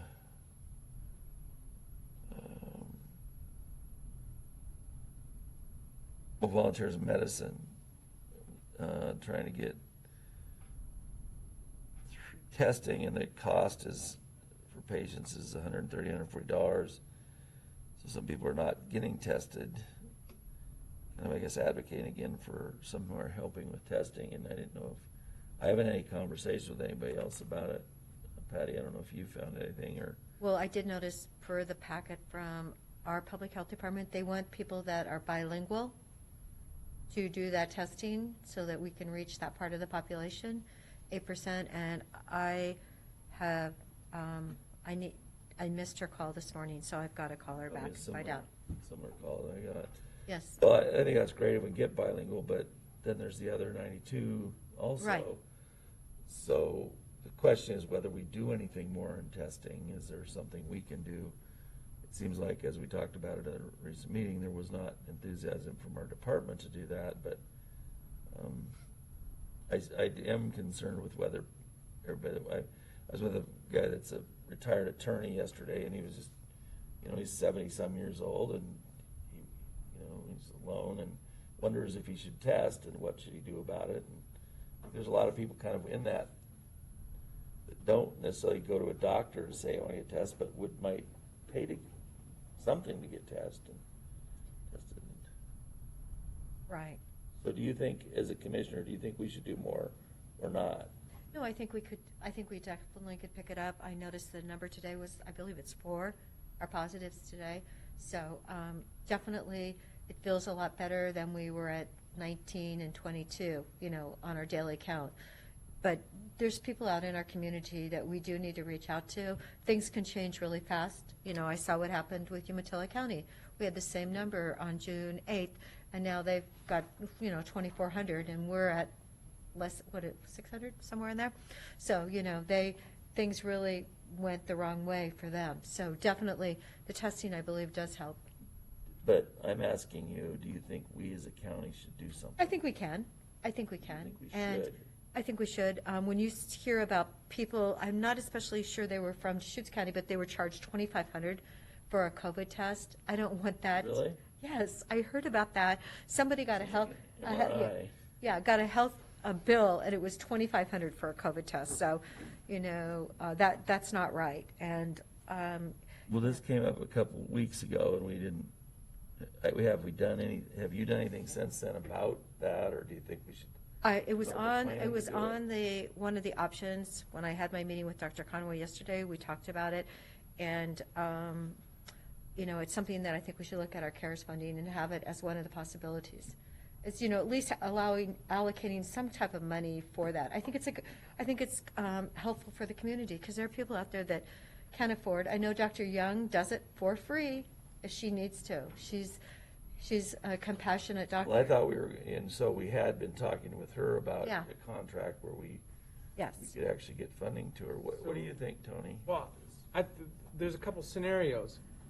Somebody that is a working adult who, has a cough and a fever, and they're struggling with the fact that should I go to work or not today, and they may or may not have a couple $100 or a couple $1,000 to get a test or a regular doctor. I would love to empower that situation somehow. You mentioned, somebody in their 70s who says, "Oh, should I go get a test?" I don't know. Retired, worried, just worried about. So worried, but not showing symptoms, correct? Right. So that's a whole different scenario. It's like, oh, I went to the grocery store. Now I'm going to go get my COVID test, and I'll go home tonight and cook dinner. It's just fitting it in. It's a very different scenario, which I'm not saying it's wrong because everybody would want to know, oh, do I have it? Am I carrying it? Am I asymptomatic? So that's a scenario, but it's different than, man, I'm not feeling very well today. I don't have a lot of resources, but I probably should get tested just in case. That's different. When somebody, and I don't know, does Dr. Young, but what kind of testing is that? Remember, a PCR test in the lab is taking a sample, mailing it in stabilizing situation to that place for that test. There's other rapid response cartridge tests. So she's doing, the last time I talked to her was an antigen test. So, and then we got to really watch out for, there's going to be a lot of evolution out here. You know, this Yale thing we just heard about. Somebody's going to come out and say, I've got it. And then, but is it 70 or 80 or 90%, you know, positives, true positives, or, you know, all that's going to be variables right now. So we got to be, I want to provide resources. Let's do it. I mean, if somebody wants to get a test, needs a test, and you know, they don't have insurance or whatever, right now is probably the time to help. But I don't know how we can get real clear on who. Well, I wonder if, on who we should do. Is that, how do you invest wisely? One thought I had was we could, you know, there's quite a few entities now that do testing. We got those sheets that you could approach some of them and say, will you do this many, and we would help fund them or something. Yeah. So then you're given you know, maybe there's a choice. People can go here, here, or here. And well, like Mosaic Medical, maybe they're already doing something like that, and if they have more resources, they could do more of it. You know, being our community, whatever, you know, the LQHA, Qualified Health Clinic. Well, you look at the number of people that actually have gone to like the state health, state health plans, and they increased their members by 7,000 just in 1 month. You know, the month of June. Oh, really? So, yeah. So a lot of people are going, you know, to state plans because they've lost their other insurance. And then there's those in the community that don't have the wherewithal to have insurance. But, you know, it's really a good idea to be tested. I know Dr. Young has a good relationship with her testing. She seems to get her results back really fast. You know, she's definitely out there in the community. Well, as I say, and now we're talking about one person, but is it really a request for testing capacity by anybody in an open bidding process or not? You know, I mean, or we pick some entities and say these are ones we've heard about. Which we heard about, yeah. Is there a pool of there's a lot of facilities now that are pool of providers? Testing. Yeah. But I think the issue is, is there some kind of a free program or right? And she has a mobile unit, which is, I think, puts her a step ahead her mobile unit. So.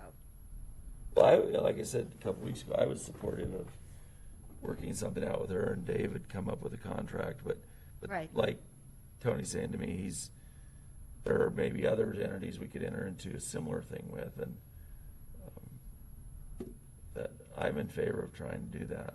So. Well, and who wouldn't want to be tested at this point in time too? So we got to think about what we're talking about here. I'm one of the 100,000 that the state asked to be tested, and they say it's voluntary, and they keep sending me letters. And has that test happened? No, because I won't, you know. You don't want to get tested? No, I mean, of course, but don't you have to have like symptoms? Like I Not did for have what they were doing. Well, I know, but I did have a cold like 8 months ago, right? And I was really sick. Well, but yeah, I mean, so in the next year or two, probably every American just about's gonna. I mean, you give blood or whatever. I mean, somebody's going to be processed somehow. It will. If you want to donate blood, they test it. You know. Yeah. And then the other thing is how important the plasma is. If you have had it and you had it with some symptoms, then your plasma could actually help 3 other people. So that's something that really.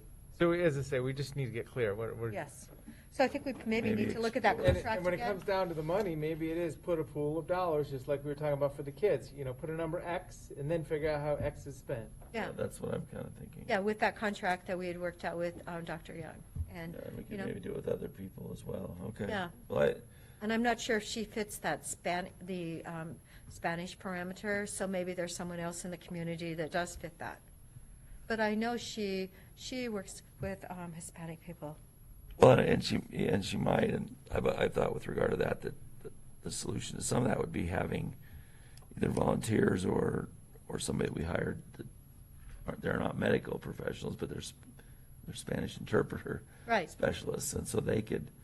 There's probably people that would work every Tuesday doing that for a while or something. Definitely. A lot of retired, talented people. Okay, that was just my question about it. And okay, I'll follow up a little bit. May I bring up another item then? Yep. Okay, on other items, I was part of a conversation yesterday with a neighbor who's in Mackenzie Canyon. Out by me, it's an area of Deschutes County that does not have fire protection, and actually got on a conference call with Dennis Titzel and Jeff Kitchens over a BLM access road that's already existing. And the bottom line was, if Mr. Duckworth can get that application to the BLM office, they're going to put it together with several other things that are happening in the community, such as Crooked River, things they want to do there, the letter that we just signed. And he said that within 3 to 4 months, we could get this enacted, that they could have another way out, because it's a dirt road, and it's pretty, it's a great place to have another way out if there's a fire. Well, I drove it when we were doing that. There was that marijuana grow, so I drove Yes. down the canyon, I remember. Well, this was like actually leaving that road and going up, and you come out to Sabrina Lane, which is up and around. On top. Yes, and there's 10 homes up there, and there's probably 30 in Mackenzie Canyon. And so it's really very happy to know that if they can get that implemented in 3 to 4 months, that will be extremely beneficial for that neighborhood, especially the 10 families that live on the top of that ridge line, because you never know where a fire is going to start and how do you get out. Yeah. Okay. So, let's see. We need to do the CRF funding today, or is that Monday? We were prepared to do it today if the board would like to. Is that another item? I believe we were going to talk about it as other items, weren't we? Yeah, we have got a spreadsheet on this.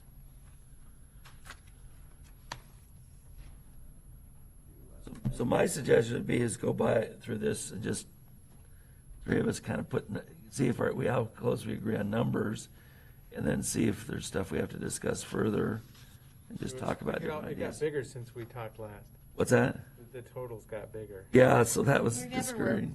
We have 4.5 million that we're looking at, plus we have the ongoing costs that we have to back those out too. So then what are we looking at? We only really have 4 million to allocate? Well, see, that I think we should start with less than all, because we may come up with something else we want. So starting with a goal of 4 or something is good, I think. Okay. What do you think? I think we should get closer to a full allocation, knowing that we have local resources. Because remember how we were able to, we made some choices about spending money that we already got reimbursed for, that we were giving those dollars away. The child care partnership with Bend and some of that, the dollars for the business grants, and then we get reimbursed for them. So I'm just saying, I feel like we almost have a cushion built in for the reimbursement we already got. Oh, and what about FEMA? Tom, yesterday morning, Gianna Nichols stated that I believe only 10 counties in the state had actually applied for FEMA funding, and AOC has hired a FEMA consultant that they said we are more than welcome to use. And I thought that was really excellent news. I forgot to tell you that. So I learned that from my 7 a.m. call. So if we, Are you saying that would be an alternate source? Well, yeah, if we have other things we want to do and we can afford to wait 2 years for that reimbursement, then, let's use, if it's a legitimate FEMA reimbursement. So would there be categories that we have on this sheet that you think might be better FEMA? I don't have that FEMA expertise. I don't either. But the consultant does at AOC, so we could always send it over to them and have them take a look at it. Yeah, Commissioners, we have a fair amount of experience with applying for FEMA reimbursement in our disasters over the year. Nathan Garraby has headed up a lot of that. Our finance department working with him, and also Ed Keith and Joe Stutler have done that on the fire side. So we've got some expertise, and we kind of view the FEMA as sort of a safety net for things that are eligible for reimbursement that we don't dedicate CARES Act money to, that would be part of a eventual request to FEMA for relief or reimbursement. You know, we are operating under an emergency declaration. There's a statewide declaration as well. So I think that open things up for an eventual request. And by the way, in terms of the overall numbers, yeah, the number's larger, but there's also, as you know, some big plug numbers on here on the list still also that could be pared down quite a bit, again, depending on the board's priorities and choices on how you'd like to allocate. Well, why don't we, I'd just soon. Just go down. Just go down through the list. So item number 1, I don't have much support for. I think we should set a number there and less than what's being asked. The wastewater testing. Yeah, so that's where, my position is some number less than what they're asking. We do have staff available if you have any questions on any of these items as well. I'd rather, personally, I don't really want to do a big staff involved thing today. I'd rather see where we are, kind of from a That's fine, policy, yeah, just kind of power unless through we it. want to clarify, but. And yeah, if we don't finalize it today, at least we'll have a fine. more. So I mean, 100, 150,000, just, just a budgeted item, and then you go do it, you do the good work you can do there. And I'd say 0. Oh, okay. I was saying. That's fine, okay. I was going to say 30. I want to get the money Here's- back to, I just was reading the Wall Street Journal, the number of businesses that are going to be lost, that are suffering, and you know what? Well, that's That fine. wastewater study is not going to help those people. So did Commissioner Henderson, did you say 30,000? Well, I could go to 0 too. Well, but, I mean, it'd be good to have, a survey, it's a kind of a known technology. It could be used at some point, say, oh, is it detectable? So, We did it already, Real quick. remember? It was so weird. It would be like 0, and then it was like 1,100, and then it was 0, and then it was 0, and, and then they did the walk around, and we got 0 in Bend, thank goodness, thank you. That was of the 613 tests, so. 30,000.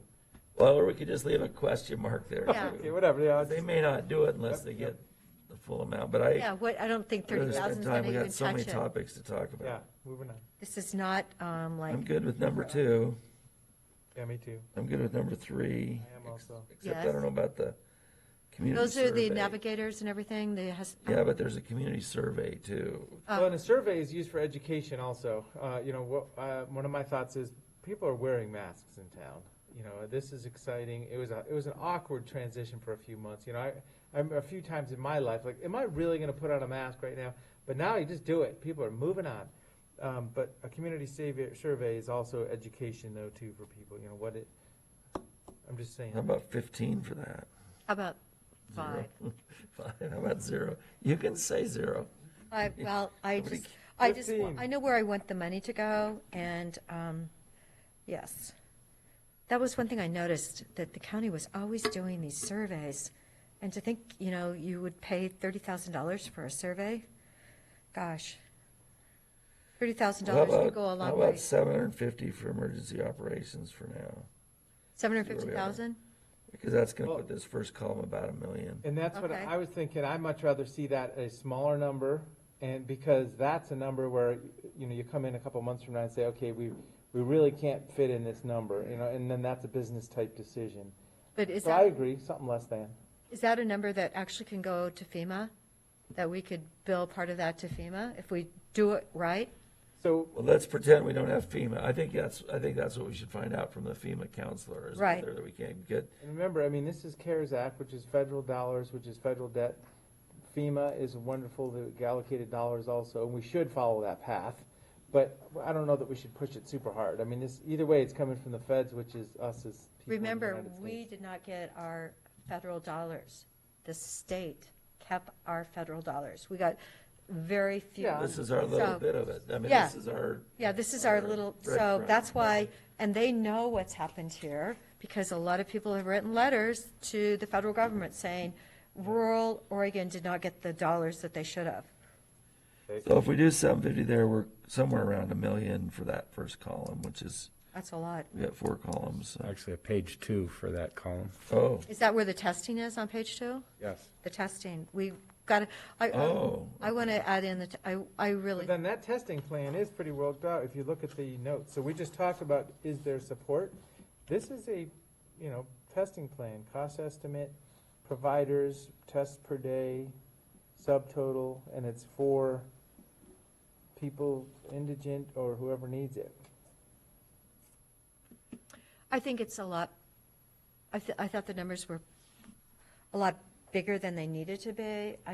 Definitely we have a population that needs those tests, but I thought the dollars allocated were So that's higher than this. 494, what would you think, like 300 or 250 or? I'd say let's start with 150,000, and if that doesn't work, if there's really a bigger need, but, because of the Oregon Health Plan and everything that is out there, how big of, Yeah, this isn't for, if you have no income, you can get all this through the health plan. right. This is for people that are, working or retired, that have enough income, they're not on the Oregon Health Plan, but they're not sure that they should test or not, and they don't typically go, it's a kind of a middle, what I'd call a middle or class thing. Okay, but is this for that homeless person that needs to be tested?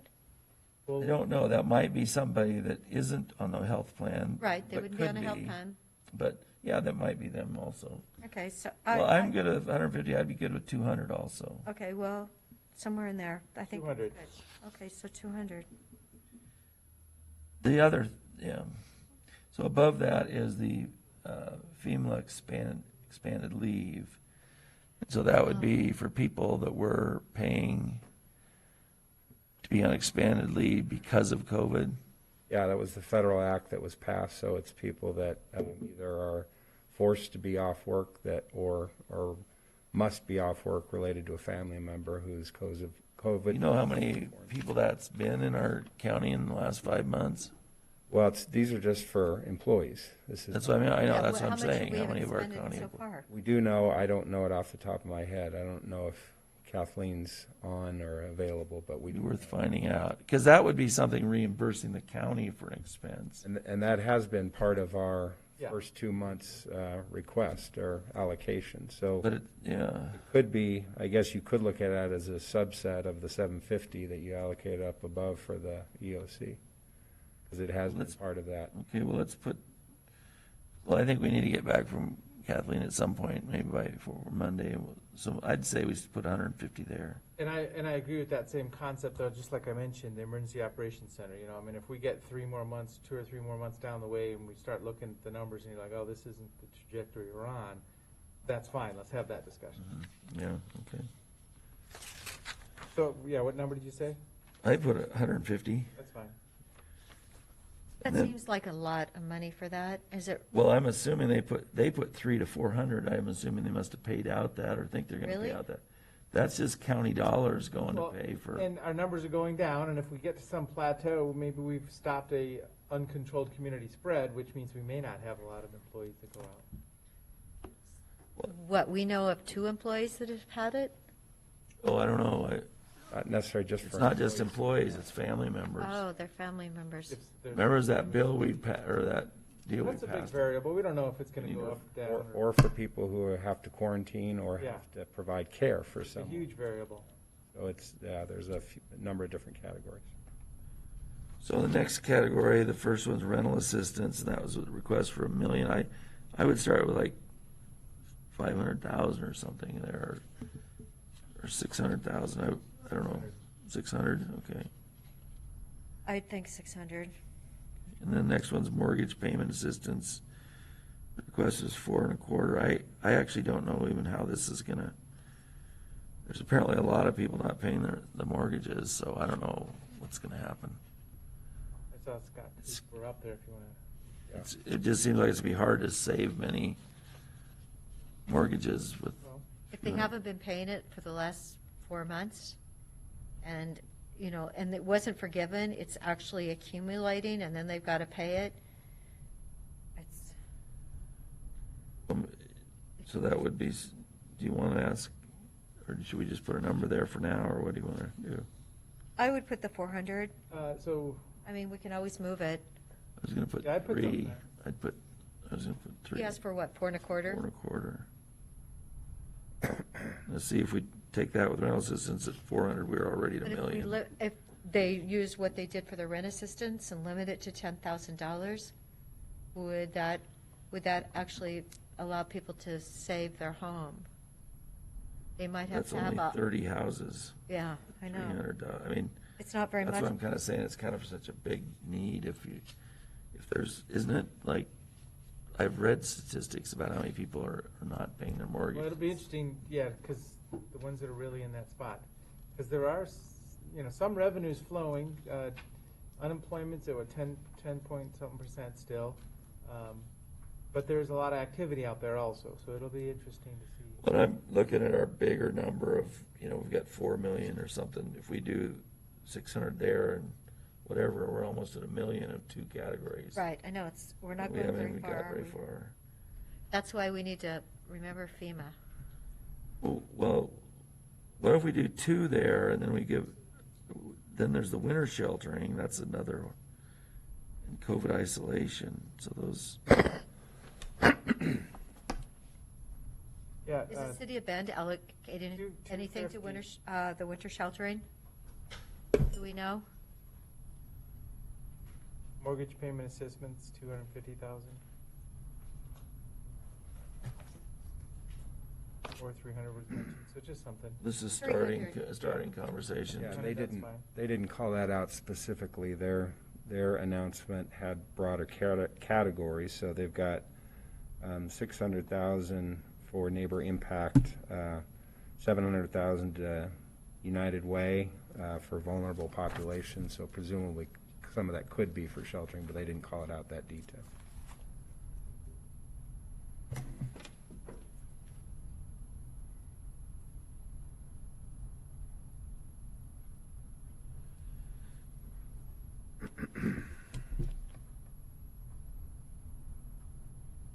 Well, winter sheltering and COVID isolation, I mean, maybe change the winter sheltering number, COVID isolation we could keep there.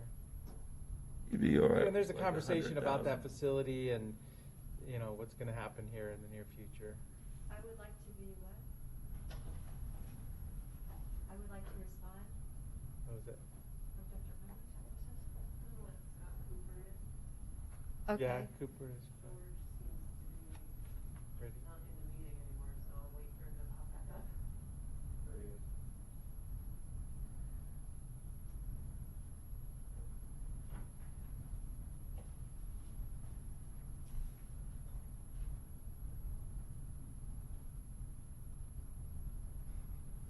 Ready? Yeah, he's up there, but. He is up there, but sometimes you don't draw attention to the fact that they're now in the meeting. Oh. There he is. There he is. Sorry, I didn't realize you were waiting for me to join. Oh, no, we're just switching things around. We were talking about the shelter capacity item, I think. Is that where we were? Yes, we were talking about the winter shelter. Did the city of Bend allocate anything to that, Scott? Do you know? They did not. Really? No. Any thoughts? Why not? I mean, Well, that may yet be funded by OHCS. That's an insurance request that we put in there, but it may yet come through as an OHCS fund. oh, that's good. When will you know that? I'd really like to have known that earlier this month. Yeah. It's August, isn't it? Well, I think we should allocate something for that. I mean, if they get funding, we'll use it somewhere else, but because I doubt the city's going to do it, and if you don't get OHCS, you won't have another OHCS. Do you have another source? We would make we'll make application for the general shelter funds, and then we'll also make application for the ESG Wave 2 funds if those funds are released timely. The problem is we're running up against the planning time frame without knowing what our budget is. And we still have the issue of a place, don't we? Yes. And that's budget driven. Well, So we should. Oh, boy. We're looking at 5,000 square feet. At what? At a Well, I think minimum? we should put 100,000 in there. Okay, so if we put Federal 100,000. funds, it's, yeah. Something will be made to work. Okay, well, at least that would help or Yep. double it or something. Yep. And then COVID isolation is the next part of that. That's, as I say, there's a bigger conversation about the future of that facility, and but I mean, right now during this period of time, it's important to have it available for a COVID positive person that might need it, and we want to be a partner there for sure. What if we do a 80,000 there, 100,000 there for now until we this is our first draft of this budget. We'll see how much money this all totals. We could be editing it. Are we talking about the 23-room motel that we're currently using? How much are we paying a month for that, Scott? $35,000. Okay. So, and I thought that Crook and Jefferson were also part of that. So if there's any chance they could help us with this. So it's $35,000 a month. So maybe we could do 25 and they could both do 5. So we would be up to, I mean, is that motel willing to stay part of this system? Yes, they are. Okay. So. And again, we may be able to get OHCS funding for that. We will be applying for ESG Wave 2 on that. Okay. All right. Well, we could definitely, if that doesn't work, we could definitely ask Crook and Jefferson to help us. So why don't we do 25, and what do we need it through, September, October? So if we allocated money between now and the end of the year and we were able to spend it here, do you have other dollars you can hold on to? I'll start moving money around. Yeah, we can probably, with existing money moving it around, I think we can figure out a way to hold this thing through March.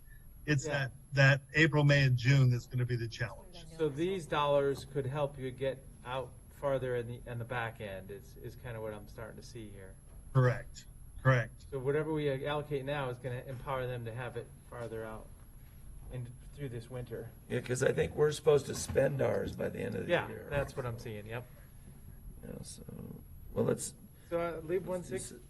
7. Whatever. So Commissioner, to that point, we would use yours initially because ours don't have to be spent till September of 2022. Yeah, see, that's the key, yep. Well, let's do 4 months worth, 25 times. It's 4. 100,000, yes. $100,000. That's what I just wrote down, so.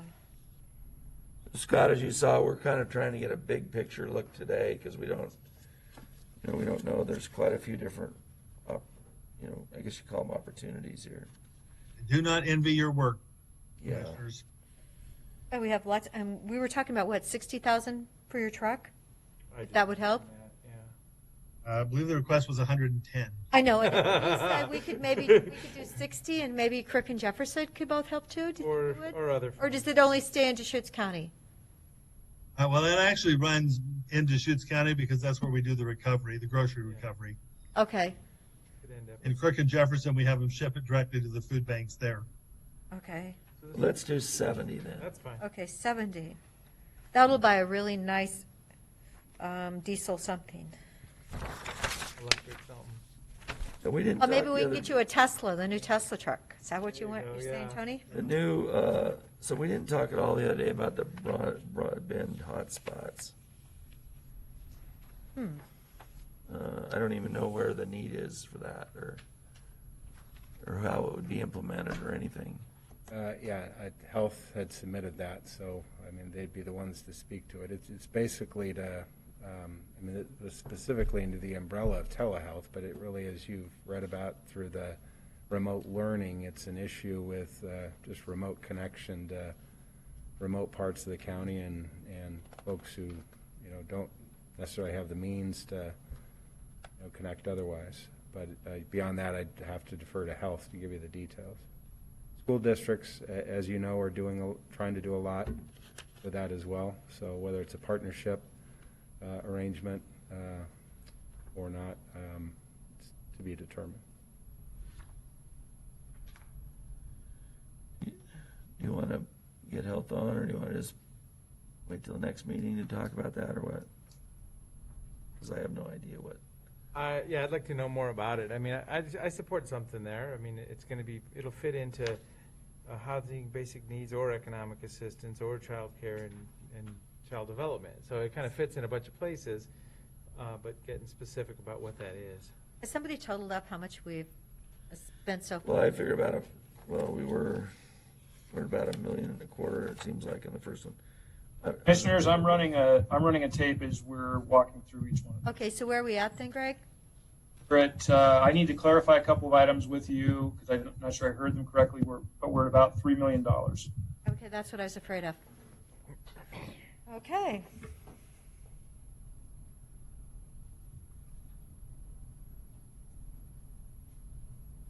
Well, so as I say, so for the hotspots, something in there is fine. Let's learn more. And that might be something that we can do and bill it to FEMA. So just since you're that far, that seems further than I thought we were. So Greg, I'll run them off real quick. 62, 75, 11.5, 120, 30, 750. You added the survey? Yeah, Tony and I did. You want to? Oh, not 30. 30? Not 30. We talked about, what did we talk about, 15 or something? No, what did you really talk about? That's what we talked about. You said 5. I said 0. But we think it's a public relations thing, so, but we may take any of this out. I'm just trying to get, all right, are you following me, Greg? Yeah, I have 62 for item number A2. 75? Yep. 75, no, it's 62,000. Oh, I see what you're saying. I'm just running down the numbers as Yep, fast as all I the- can. Okay, all of the items in A3 I have as they are printed on this sheet. So the last one's 15, not 30. The survey's half. And then we have, I thought we had 750 in EOC, but maybe we should lower it right now. What do you think, you guys? I have a note that says 750. And then 150, and then 200 on the back. Correct, I have got those. So now we're at 2,678,000. That's at 2 million? 2 million on item A, or line A. Yeah. Something's wrong with the math. That doesn't, When you add, well, for that, for column A, if you're asking about column A, that's 1,383,000. Oh, okay. And column B so far, I have 1,295,000. So the 2,678,000 I gave you is the sum of. AB, okay. oh, running okay, total of because I was everything. like, Yeah, how did, because I okay, did so that. yours, and over there, you're at 600, and then 200, or 300, I mean, 100 for the warming shelter, winter shelter, 100 for isolation. and then 70,000 for the truck. Okay, so that brings, I had one number that was incorrect, so that brings that down to 2,553,000 total. And we What'd you do with 6 and 7? haven't done anything with those yet. We haven't done them yet. So you're at 2,553 before we get to the back of the second column. That's right. Well, we're gonna have to look at some of that. Well, I'd like to do like maybe 100,000 on the Veterans Village if we, Well, this is a wonderful confluence of opportunities Yeah. in Veterans Village now. well, it is, yeah, it really is. And so, and I think we could justify some of it, so. But I wouldn't go the Yeah, whole, it I is wouldn't go the this whole year's amount. Yeah. That's fine. Maybe it'd be use it for, Veterans Village, I would do 150, just because they're going to need the startup. well, we'll talk about that. I'm just saying of this money, how much to use. We may end up spending more than that. Anyway, okay, we can do 150. It's just we're gonna, I know we're going to run out of money. so we put in 100,000 in hotspots because we think we might do something, and wait till we find out more. Yeah, learn more and put something in. I mean, that's a plus if we can. Okay, do you have that then, Greg? 100 for the hotspots and 150 for the Veterans Village. Yep, got it. Okay. So where are we at? So plus those two? Now we're at childcare. You're at 2.8. 2.8, and we're under a third column. Okay. So now we have Good. childcare. So, did you guys look at this chart that Whitney sent us? Yes. Pretty interesting. You know, about 1 in 4 childcare programs have stopped, and we're doing about providing care for about 1 in 3 of what we were doing. So it's huge dropbacks. My thought with that would be, I'd like to put a number kind of like what's in here, 400. Well, But before we spend it, I think we should have some meetings with some people about how Yeah. we can help the industry, not just give out money, but figure Well, and out. it's all about education and careers. People are working from home. So, I mean, the whole thing just kind of shifted. So Yeah. we funding it, like, if, you know, funding it may not be as obvious as it seems, you know. That's what I'm saying, that I think Yeah. we should grant them out, and then what I talked with Whitney about is have maybe a meeting with some childcare providers and say, what are really the challenges you're facing that we could affect with money, kind of, rather than just dole out money and. Right. 'Cause we may not get more childcare, but Eagle Mountain. they're is- happy. Yeah, Eagle Mountain did, they have been talking about this, what they could do for kids in schools, and they just sent something last night. Who is that? That's a church group in Bend Oh. that wants to do something for kids, you know, small groups of kids, giving some kind of option. So I know the community is out there paying attention, and they're, Yeah. you know, and they're worried. Because how can people go to work if they don't have childcare?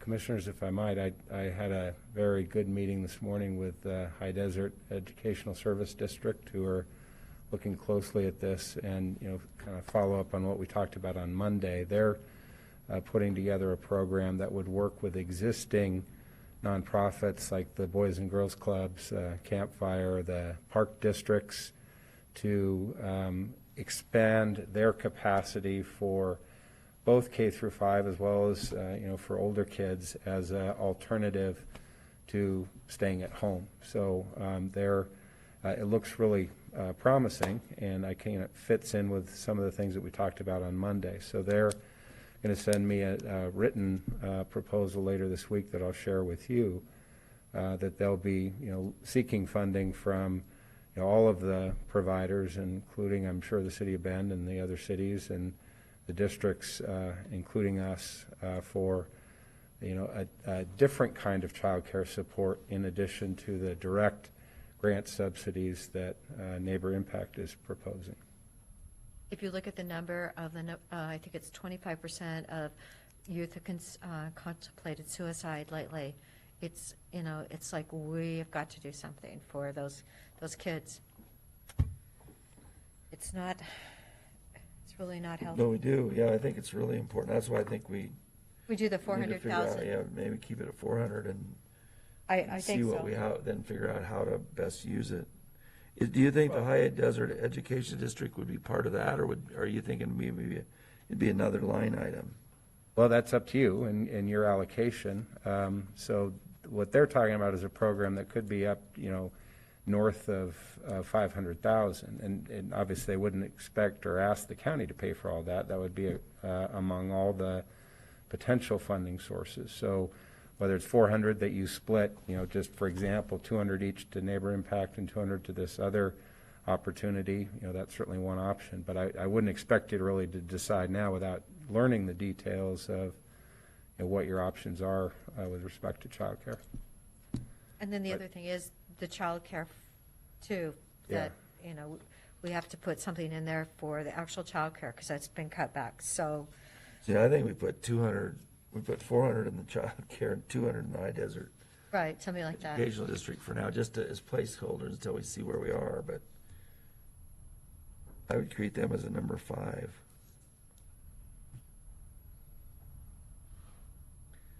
So the reimbursed environmental fees, I thought there was, Well, so let's think about that real quick. So High Desert ESD is the umbrella group over the school districts in our county. And I'm just getting back to that emergency proclamation out of Lynn County, and that was the goal of that, was to, you know, heighten the efforts around diversifying opportunities for kids and families this fall and into the winter this year. So are we replacing one with the other here? You know, or is this I other? was actually thinking that's what we're using that for, is for that ordinance, like this money Emergency somehow declaration. connected to that. Yeah, well, ordinance. and I'm How just you're thinking that through a little bit. Do we, yeah, so then are we still, and, you know, we can talk about that separately, but they're connected. They're the same Yeah, I agree topic. with you. They're the same And topic. I call it high desert education, Yep. but maybe it's Ben's Park and Rec, or maybe it's the Pine. I mean, I don't know where it goes, but it's another bucket for kids and activities and health. That's what you're Well, saying. don't just call it Ben Park and Rec, because there's Sisters Park and Rec. And, Well, yeah, and there's Commissioner Pine. Adair, I pointed out that I said Ben Park and Rec first, then I said the Pine Park and Rec. Okay. Oh, Redmond, too. Redmond Park and. Yes, And there's the non-incorporated. Yeah, so as I say, that kind of. There's FFA, there's 4-Hers. Yeah, there's all kinds of spots. No, I'm always talking about the whole county, yeah, just so you know. Okay. Well, Not trying to, Don't forget Sisters. well, Yeah. it might be burning, and I want to protect it. so what about the environmental fees? I like that option where you could ask people, maybe there are a few restaurants that really are like doing okay. I don't know. I mean, I some don't think of- we could ever Yeah. selectively rebate people. Right. Well, no, I just think give them the option. Do they want to rebate because they're no longer in business, or do they want it applied to next year? I just think make it really business easy and business friendly. And weren't the restaurants, wasn't it like 750,000 or something? Yes. Yeah. And I do support that. It's important because, as I say, this is a transition for environmental health also, because it isn't just kind of the back of house kitchen inspections anymore. It's transition into a full consultation. Where they stand. Yeah. Where they stand when you're waiting. All kinds of stuff. So, on top of the restaurant fees, it's also kind of environmental health doing more, which I can't, even if we scale it back, in a naturally, in the future when we don't have this pandemic, it'll still be bigger than it was a year ago. It'll be more services provided. But yeah, let's go for the full-on option for reimbursement if you went out of business, or next year fee, one or the other, not both.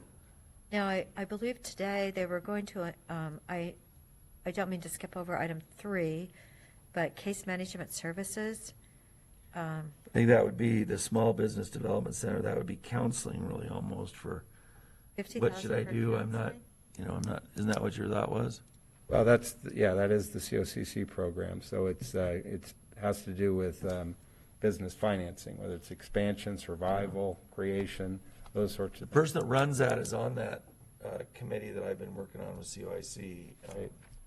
He talks about that as that grant program where they're giving money out.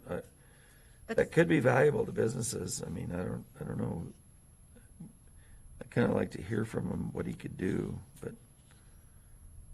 Right. Well, so back to number 2, environmental health fees. Are we putting 750 or $1 million there? As in, just to kind of put the package together today. So, well, it's 750. I guess we're. Yeah, so put What the. I was thinking. Well, I when you put were- the Spreadsheet today, 750. Put 750, okay. Now, today, they were announcing $400,000 in an economic grant for COIC through the EDA. So that's a different one than, I wonder if Right. that's part of the 22 million of new money. I was told yesterday it was going to be announced today. So that's 400,000 more to come into our community. And that's kind of like the grant program we're doing now. If it's that money, it's a variation of that, where the rules are different. You can have gotten some federal money, but not, not big money, but you're not wiped out or excluded because you've only done $1 million. It's coming from the federal government, so Interesting. maybe they'll do something different with it. Well, that really hits to number 4, I think. Exactly. How much should we put on?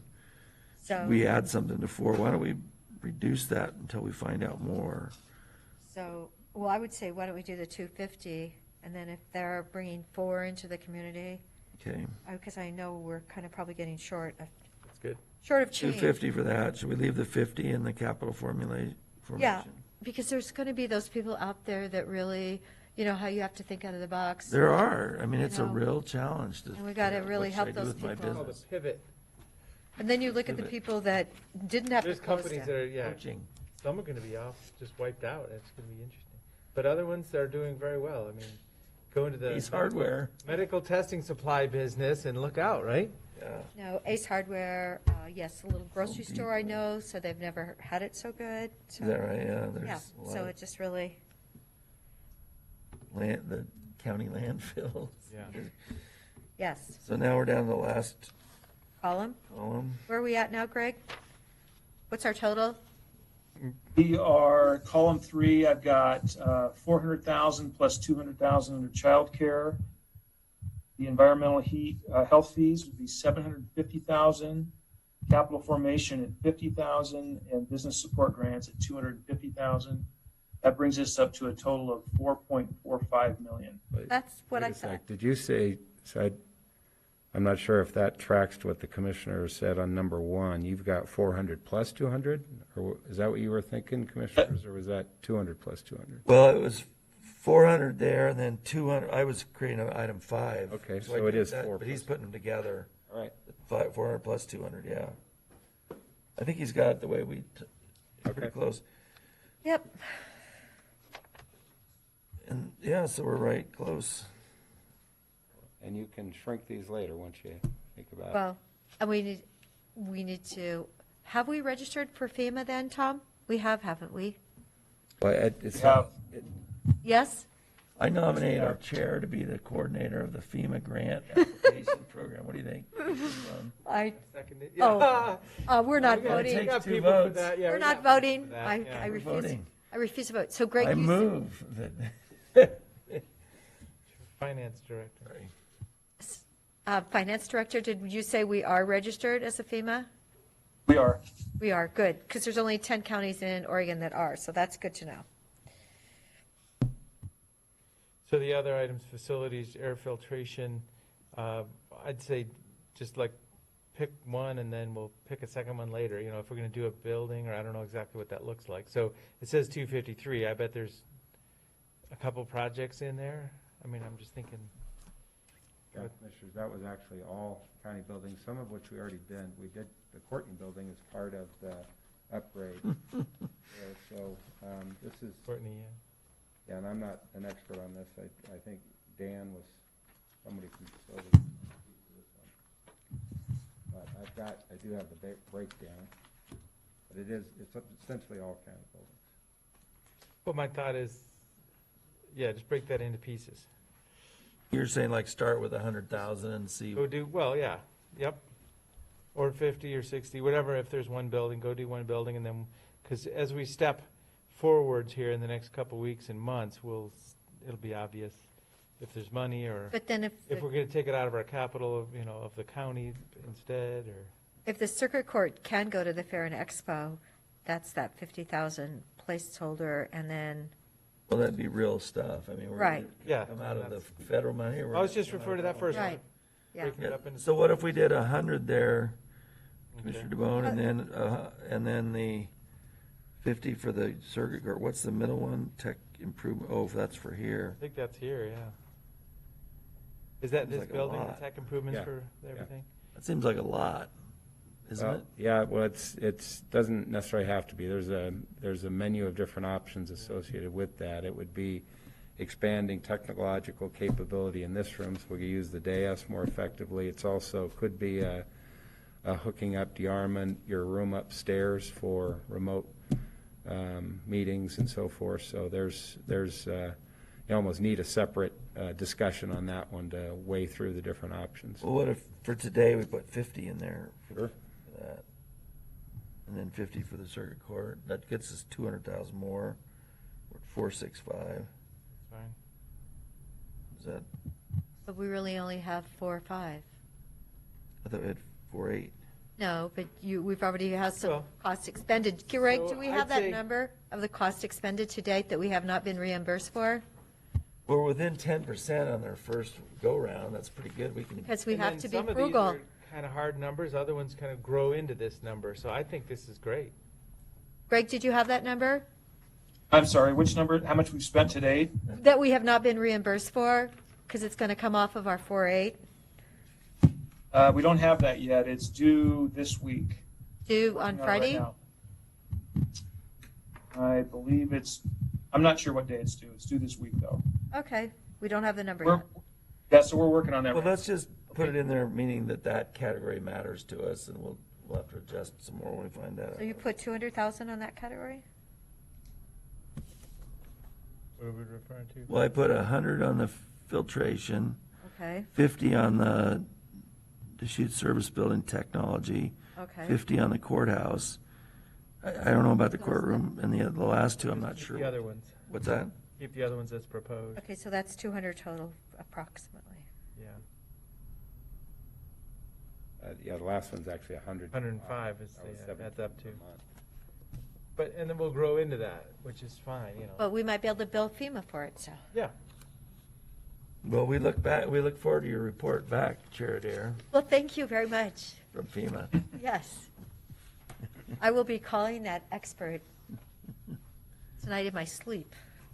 Well, isn't there still aren't they, speaking of this whole thing, isn't what they're doing at AOC trying to fight for more of this They are. money so we actually get more than 4 million more? Yeah. Isn't that their whole goal? It Well, seems like it. And it sounds like there's other paths going in the state. Remember, I got a phone call about looking for opportunities to buy facilities for transitional or unhoused, or I don't know where the terms were used. So there's some of this money's been peeled off, and they're trying to get it to us through other specific channels. So I think we need to see it like that too. And I don't know all the moving parts, but this is one of them I got. I think it's a fluid situation. Yeah. For example, you notice we took PPE off of this list for today because the state decided on Monday to spend $105 million on it. at the state level and then distribute equipment to each So of those the are those same counties and dollars. cities. So if we cancel our ventilators that are on back order, I believe we've only received Have we ever 11. gotten any of them? We got 11. We've gotten 11 of the ventilators. I talked to Nathan about it the other day. I'd So like to see one. are they canceled, the back orders? I don't know. Like we tour property, we'll go tour the ventilator cabinet. I know, because you don't want to go on a ventilator, honestly and truly. I know. So we all know that. Okay. So that's pretty good, don't you think, Tom? Got a lot closer, yeah. So I think we'll take what you've, direction you've given today, we'll clean up the list and we'll probably just provide it to you. And then if that, fits within your, your vision, we can talk about next steps. If you want to make an announcement, similar to what the city has done in terms of your proposed allocation of. Well, I think we should, once we, kind of vet all this a little bit more and figure out, is that really realistic? And Maybe we should have a press conference, Whitney. Where did she go? You could. Yeah. If there are certain things on here, you might want to have a separate discrete presentation on. We could, for instance, childcare, we could have a separate discussion just on that where you could fine tune sort of the numbers that you've talked about. I would really like to get some child care providers at a work session or something to talk about what. Sure. I mean, Whitney and I had a 10-minute conversation earlier today, but there's a lot to understand about this that's complicated. Okay. But I don't know, that would be. Give me that one. I'll print another one. But I don't think we're quite ready for Can I our. ask a couple clarifying questions? Yes? Okay, on column D, what was the decision on the courtroom upgrades and the contract cleaning? Skip the cleaning at this moment. I'm going to check on FEMA, but we're going to do the courtroom at 50,000. We're just going to do 200,000 allocated to column D total at this time. Okay. So I think we said 100,000 for air filtration and 50,000 for the tech improvements, and then 50 for the circuit court if that so happens. Okay. And Commissioner, just to qualify or clarify what you just said, we're still going to do the cleaning. It's just a matter of whether Right. it's listed or not. Right. If we can bill FEMA for it instead, I will be calling the consultant. But I understand it like that too. I mean, that's an ongoing expense that's in our system, and it's really finding a home for a reimbursement on that. This would be a backup possibly if we don't have other ways.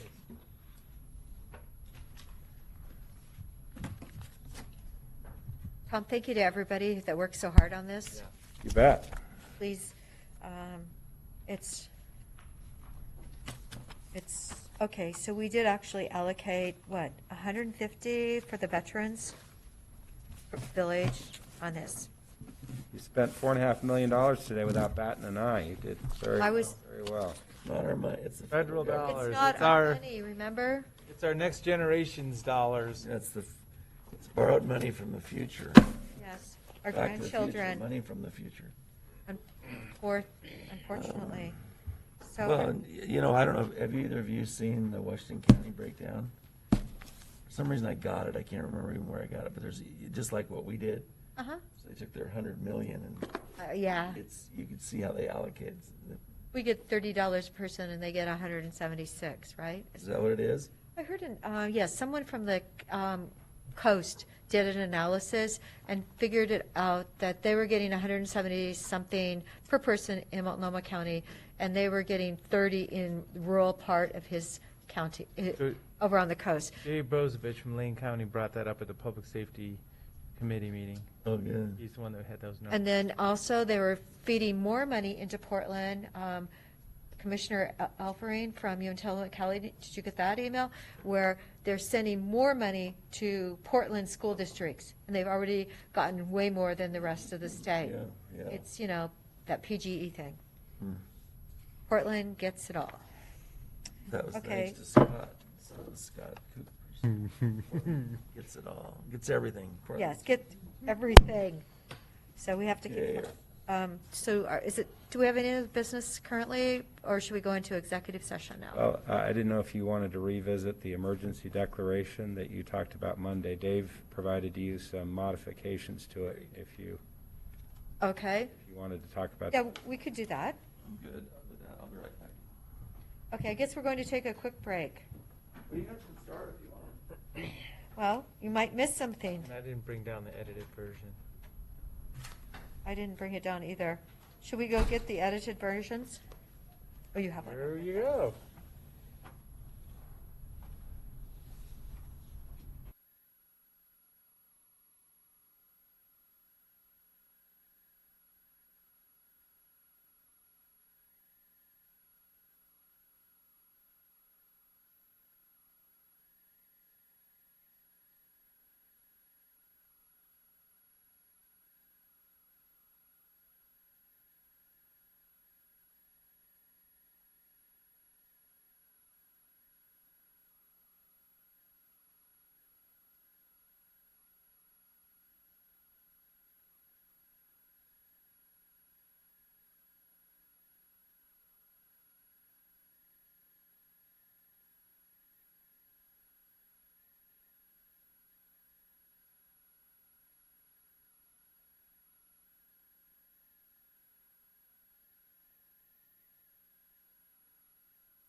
technically, I guess we're challenged here. Dave, we're looking at the red line version of the emergency order for Deschutes County children. So red line should be committed.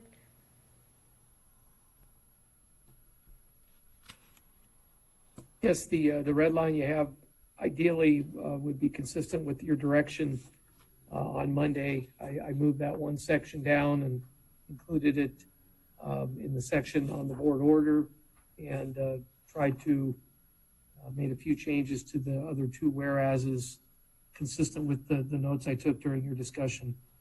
Obviously, we can change it additionally if that's what you want. Well, I like what you've done. I guess I'd like to talk about the final, these four resolutions in terms of what they're really saying. I think they're basically what you took from Lynn, right? I think there's a little bit of wordsmithing, and especially the High Desert ESD is already kind of either our partner or they're the lead who we're supporting. So this first one says support creation of new reopening criteria focused on allowing children to safely play and interact.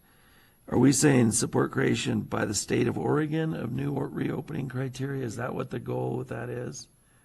And I wonder who would reopen it, or what would? Will Tucker. Will said he wrote it, so we do need to get serious about what we're saying here. So, Dave, do you think that should, it could say support creation of new reopening criteria by the state of Oregon that focus?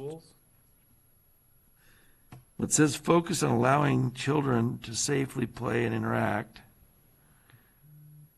But my understanding was when Lynn County wrote this, they weren't necessarily writing it to ask the state to reopen the schools. I understood it that they were trying to direct resources towards entities and organizations and programs that would kind of fill that gap that the schools aren't going to be providing since they're not going to be in person. But obviously, any way the commissioners would like this to be written, we can. This is, though, directly the content from Lynn County. Well, I guess what do you think they're saying with A then? Who is it state? When I hear the word reopening criteria, that's what we went through that whole process and yes, we lobbied for, and then the state issued reopening criteria. What ones how would they do this if they did what A asked? What would that look like? I suspect the metrics that would guide possible school reopening, that's what they were going after, was possibly asking them to do that, and at the same time acknowledging the importance of groups like youth clubs, churches, after-school programs. But certainly, if you wanted to, in A, have support creation of new reopening criteria, by the state of Oregon. Right. Focus on allowing children. And that may be a time that kind of passed already because, there's the criteria that's out, and now the school districts have responded, as in they've kind of set dates. The fact that we're not opening in, some of the services at the high school and all that. So but then again, it's putting pressure on the state, because if we would have used California school guidelines, 27 of our 36 counties could have had their schools back into, and what are we creating by not letting kids be part of their youth clubs, their church activities, their, opening up physical space, resources.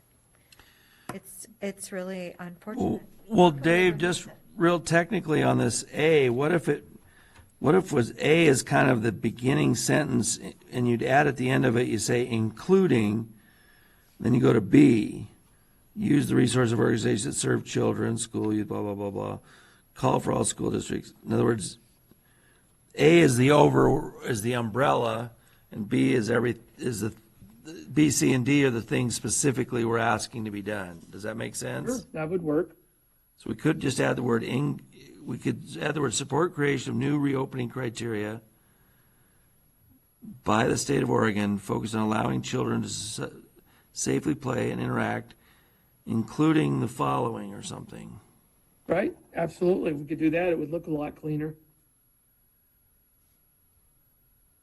When you go back to the health model that we got today, that Dr. Fawcett went over, when you look at, the state is saying you could have 10 cases per 100,000, and here, I'm actually really happy, we're at 18 for last week. So, you know. Well, we're under, aren't we? With No, but on 18, this we're one, under. no, the state metric is down here at 10. We're at 18 per 100. Yeah, and it's usually actually, I mean, that's really good because we're, 195,000 people in Deschutes County. But per state, we're not good enough. Yeah. So it's like, oh my gosh, how can we ever get there? And. So I'd propose that we add those words to A, and then I read the rest of it as okay, B, C, and D. Do you want to look at this, Tony? You did. We got, yeah. I'm just trying to finalize the wording so it looks like if Makes sense. somebody picks up and says, what are they doing, or a reporter does, they would say, oh, I see. Yeah, yep. And we're really focusing on the educational part, although that was added above. It's really to get exercise, it's the physical activities and things that help people, kids stay healthy. You can do a book review and walk around a track at the same time. I mean, True. there's a lot of things you can do. Well, there's a lot of stuff. That, and will be. If we didn't have these jobs, you could be doing all sorts of stuff to make kids' lives moving. Yeah, Without being close. You could be Exactly. solo sports. My granddaughter. Dodgeball, they don't have, nobody in dodgeball, you don't stay very close to people. No, my granddaughter was on her class today for hours on I her like the laptop. other ones. But she's actually engaging with her teachers, and so at least that's to me. Wait, positive. is her schooling started in California? Yeah, it's already started. She's Only going. August. She goes to a private Catholic school. Jeez. And she started last week, the 12th, I believe. So she's already in the thick of it. But at least I feel like this is good. Yeah, their other items work pretty well. Well, Dave, that's the only thing that really, maybe we need to clean it up. You could just do that, Dave? Sure, I could make those changes and bring those down to you, and you could take this up again later in the meeting. I understand. I know you have a couple executive sessions. Great, thank you so much. I'll get on it right away. All righty, so now, are we ready to go to executive session, I do believe? Are we, Tom? Everything's good? Yeah, Okay. You have 3 of them, so in whatever order you'd like to do, you have 2 under litigation, and you have 1 property for Vets Village. 1 property, 1 litigation, and 1.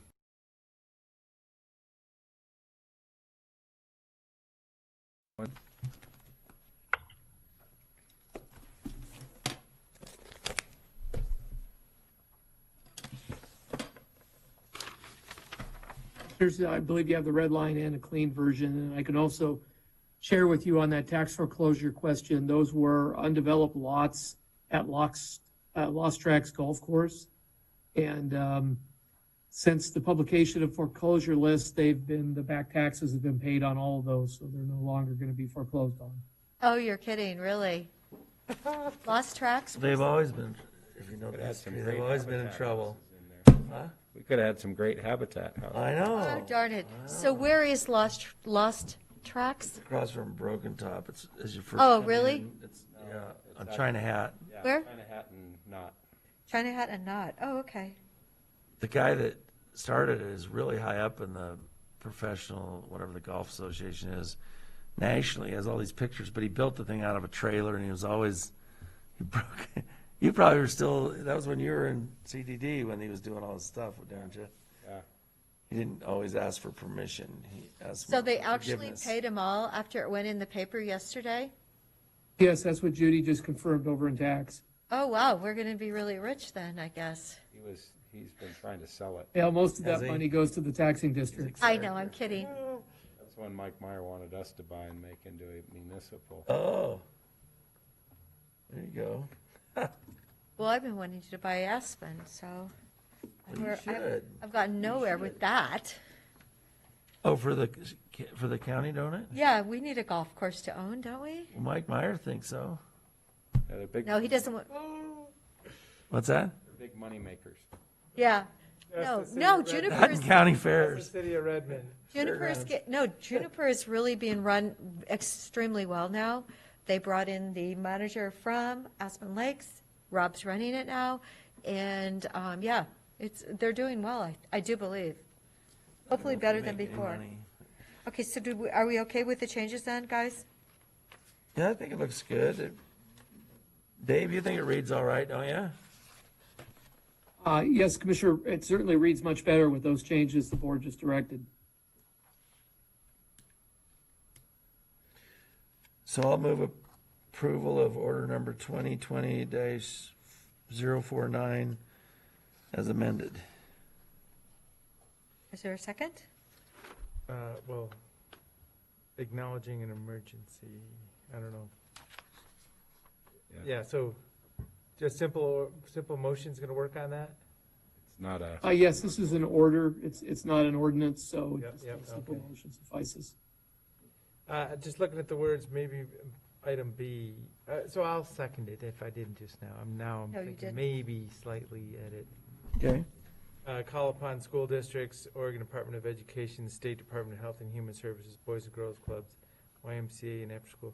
So the ESD and the Park District specifically are kind of our local things. That's all, that's what I was just. kinda Oh, good digesting. point, yeah. It's mentioned, the Park District is mentioned up above, but it's not mentioned down below, isn't it? Somewhere I thought I read Schools, Park schools, District. churches, after-school programs, local government. So it's just kind of more localizing it by putting, and we don't have YMCA. Oh, yeah. So, I mean, that. So make so a the motion slight to change. amend the Yeah. motion. To replace YMCA with ESD or local ESD and, High Desert EST. yep, or maybe make it generic. And Could say- park districts, Call upon all education service districts and school districts. yep. So they're together. That sounds good. And take out YMCA's and put local park districts, Recreation districts. or rec park and recreation districts, or whatever it is. Because that's the meat of it, right there. And I think of the Pine Park District, they just kind of went silent a couple months ago. You know, But if they had some money, they could do something. They're cutting their grass, but none of the doors are open and no staff is anywhere. So, Okay, so Dave, I do believe then we'll have just a slight edit. a slight edit.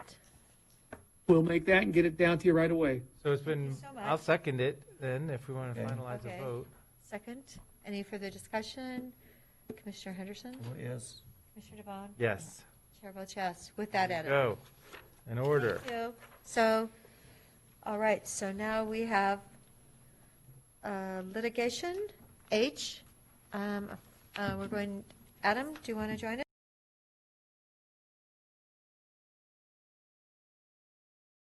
Thank you.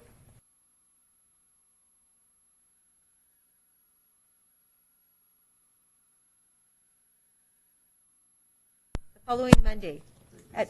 Yes, thank you so much. Okay,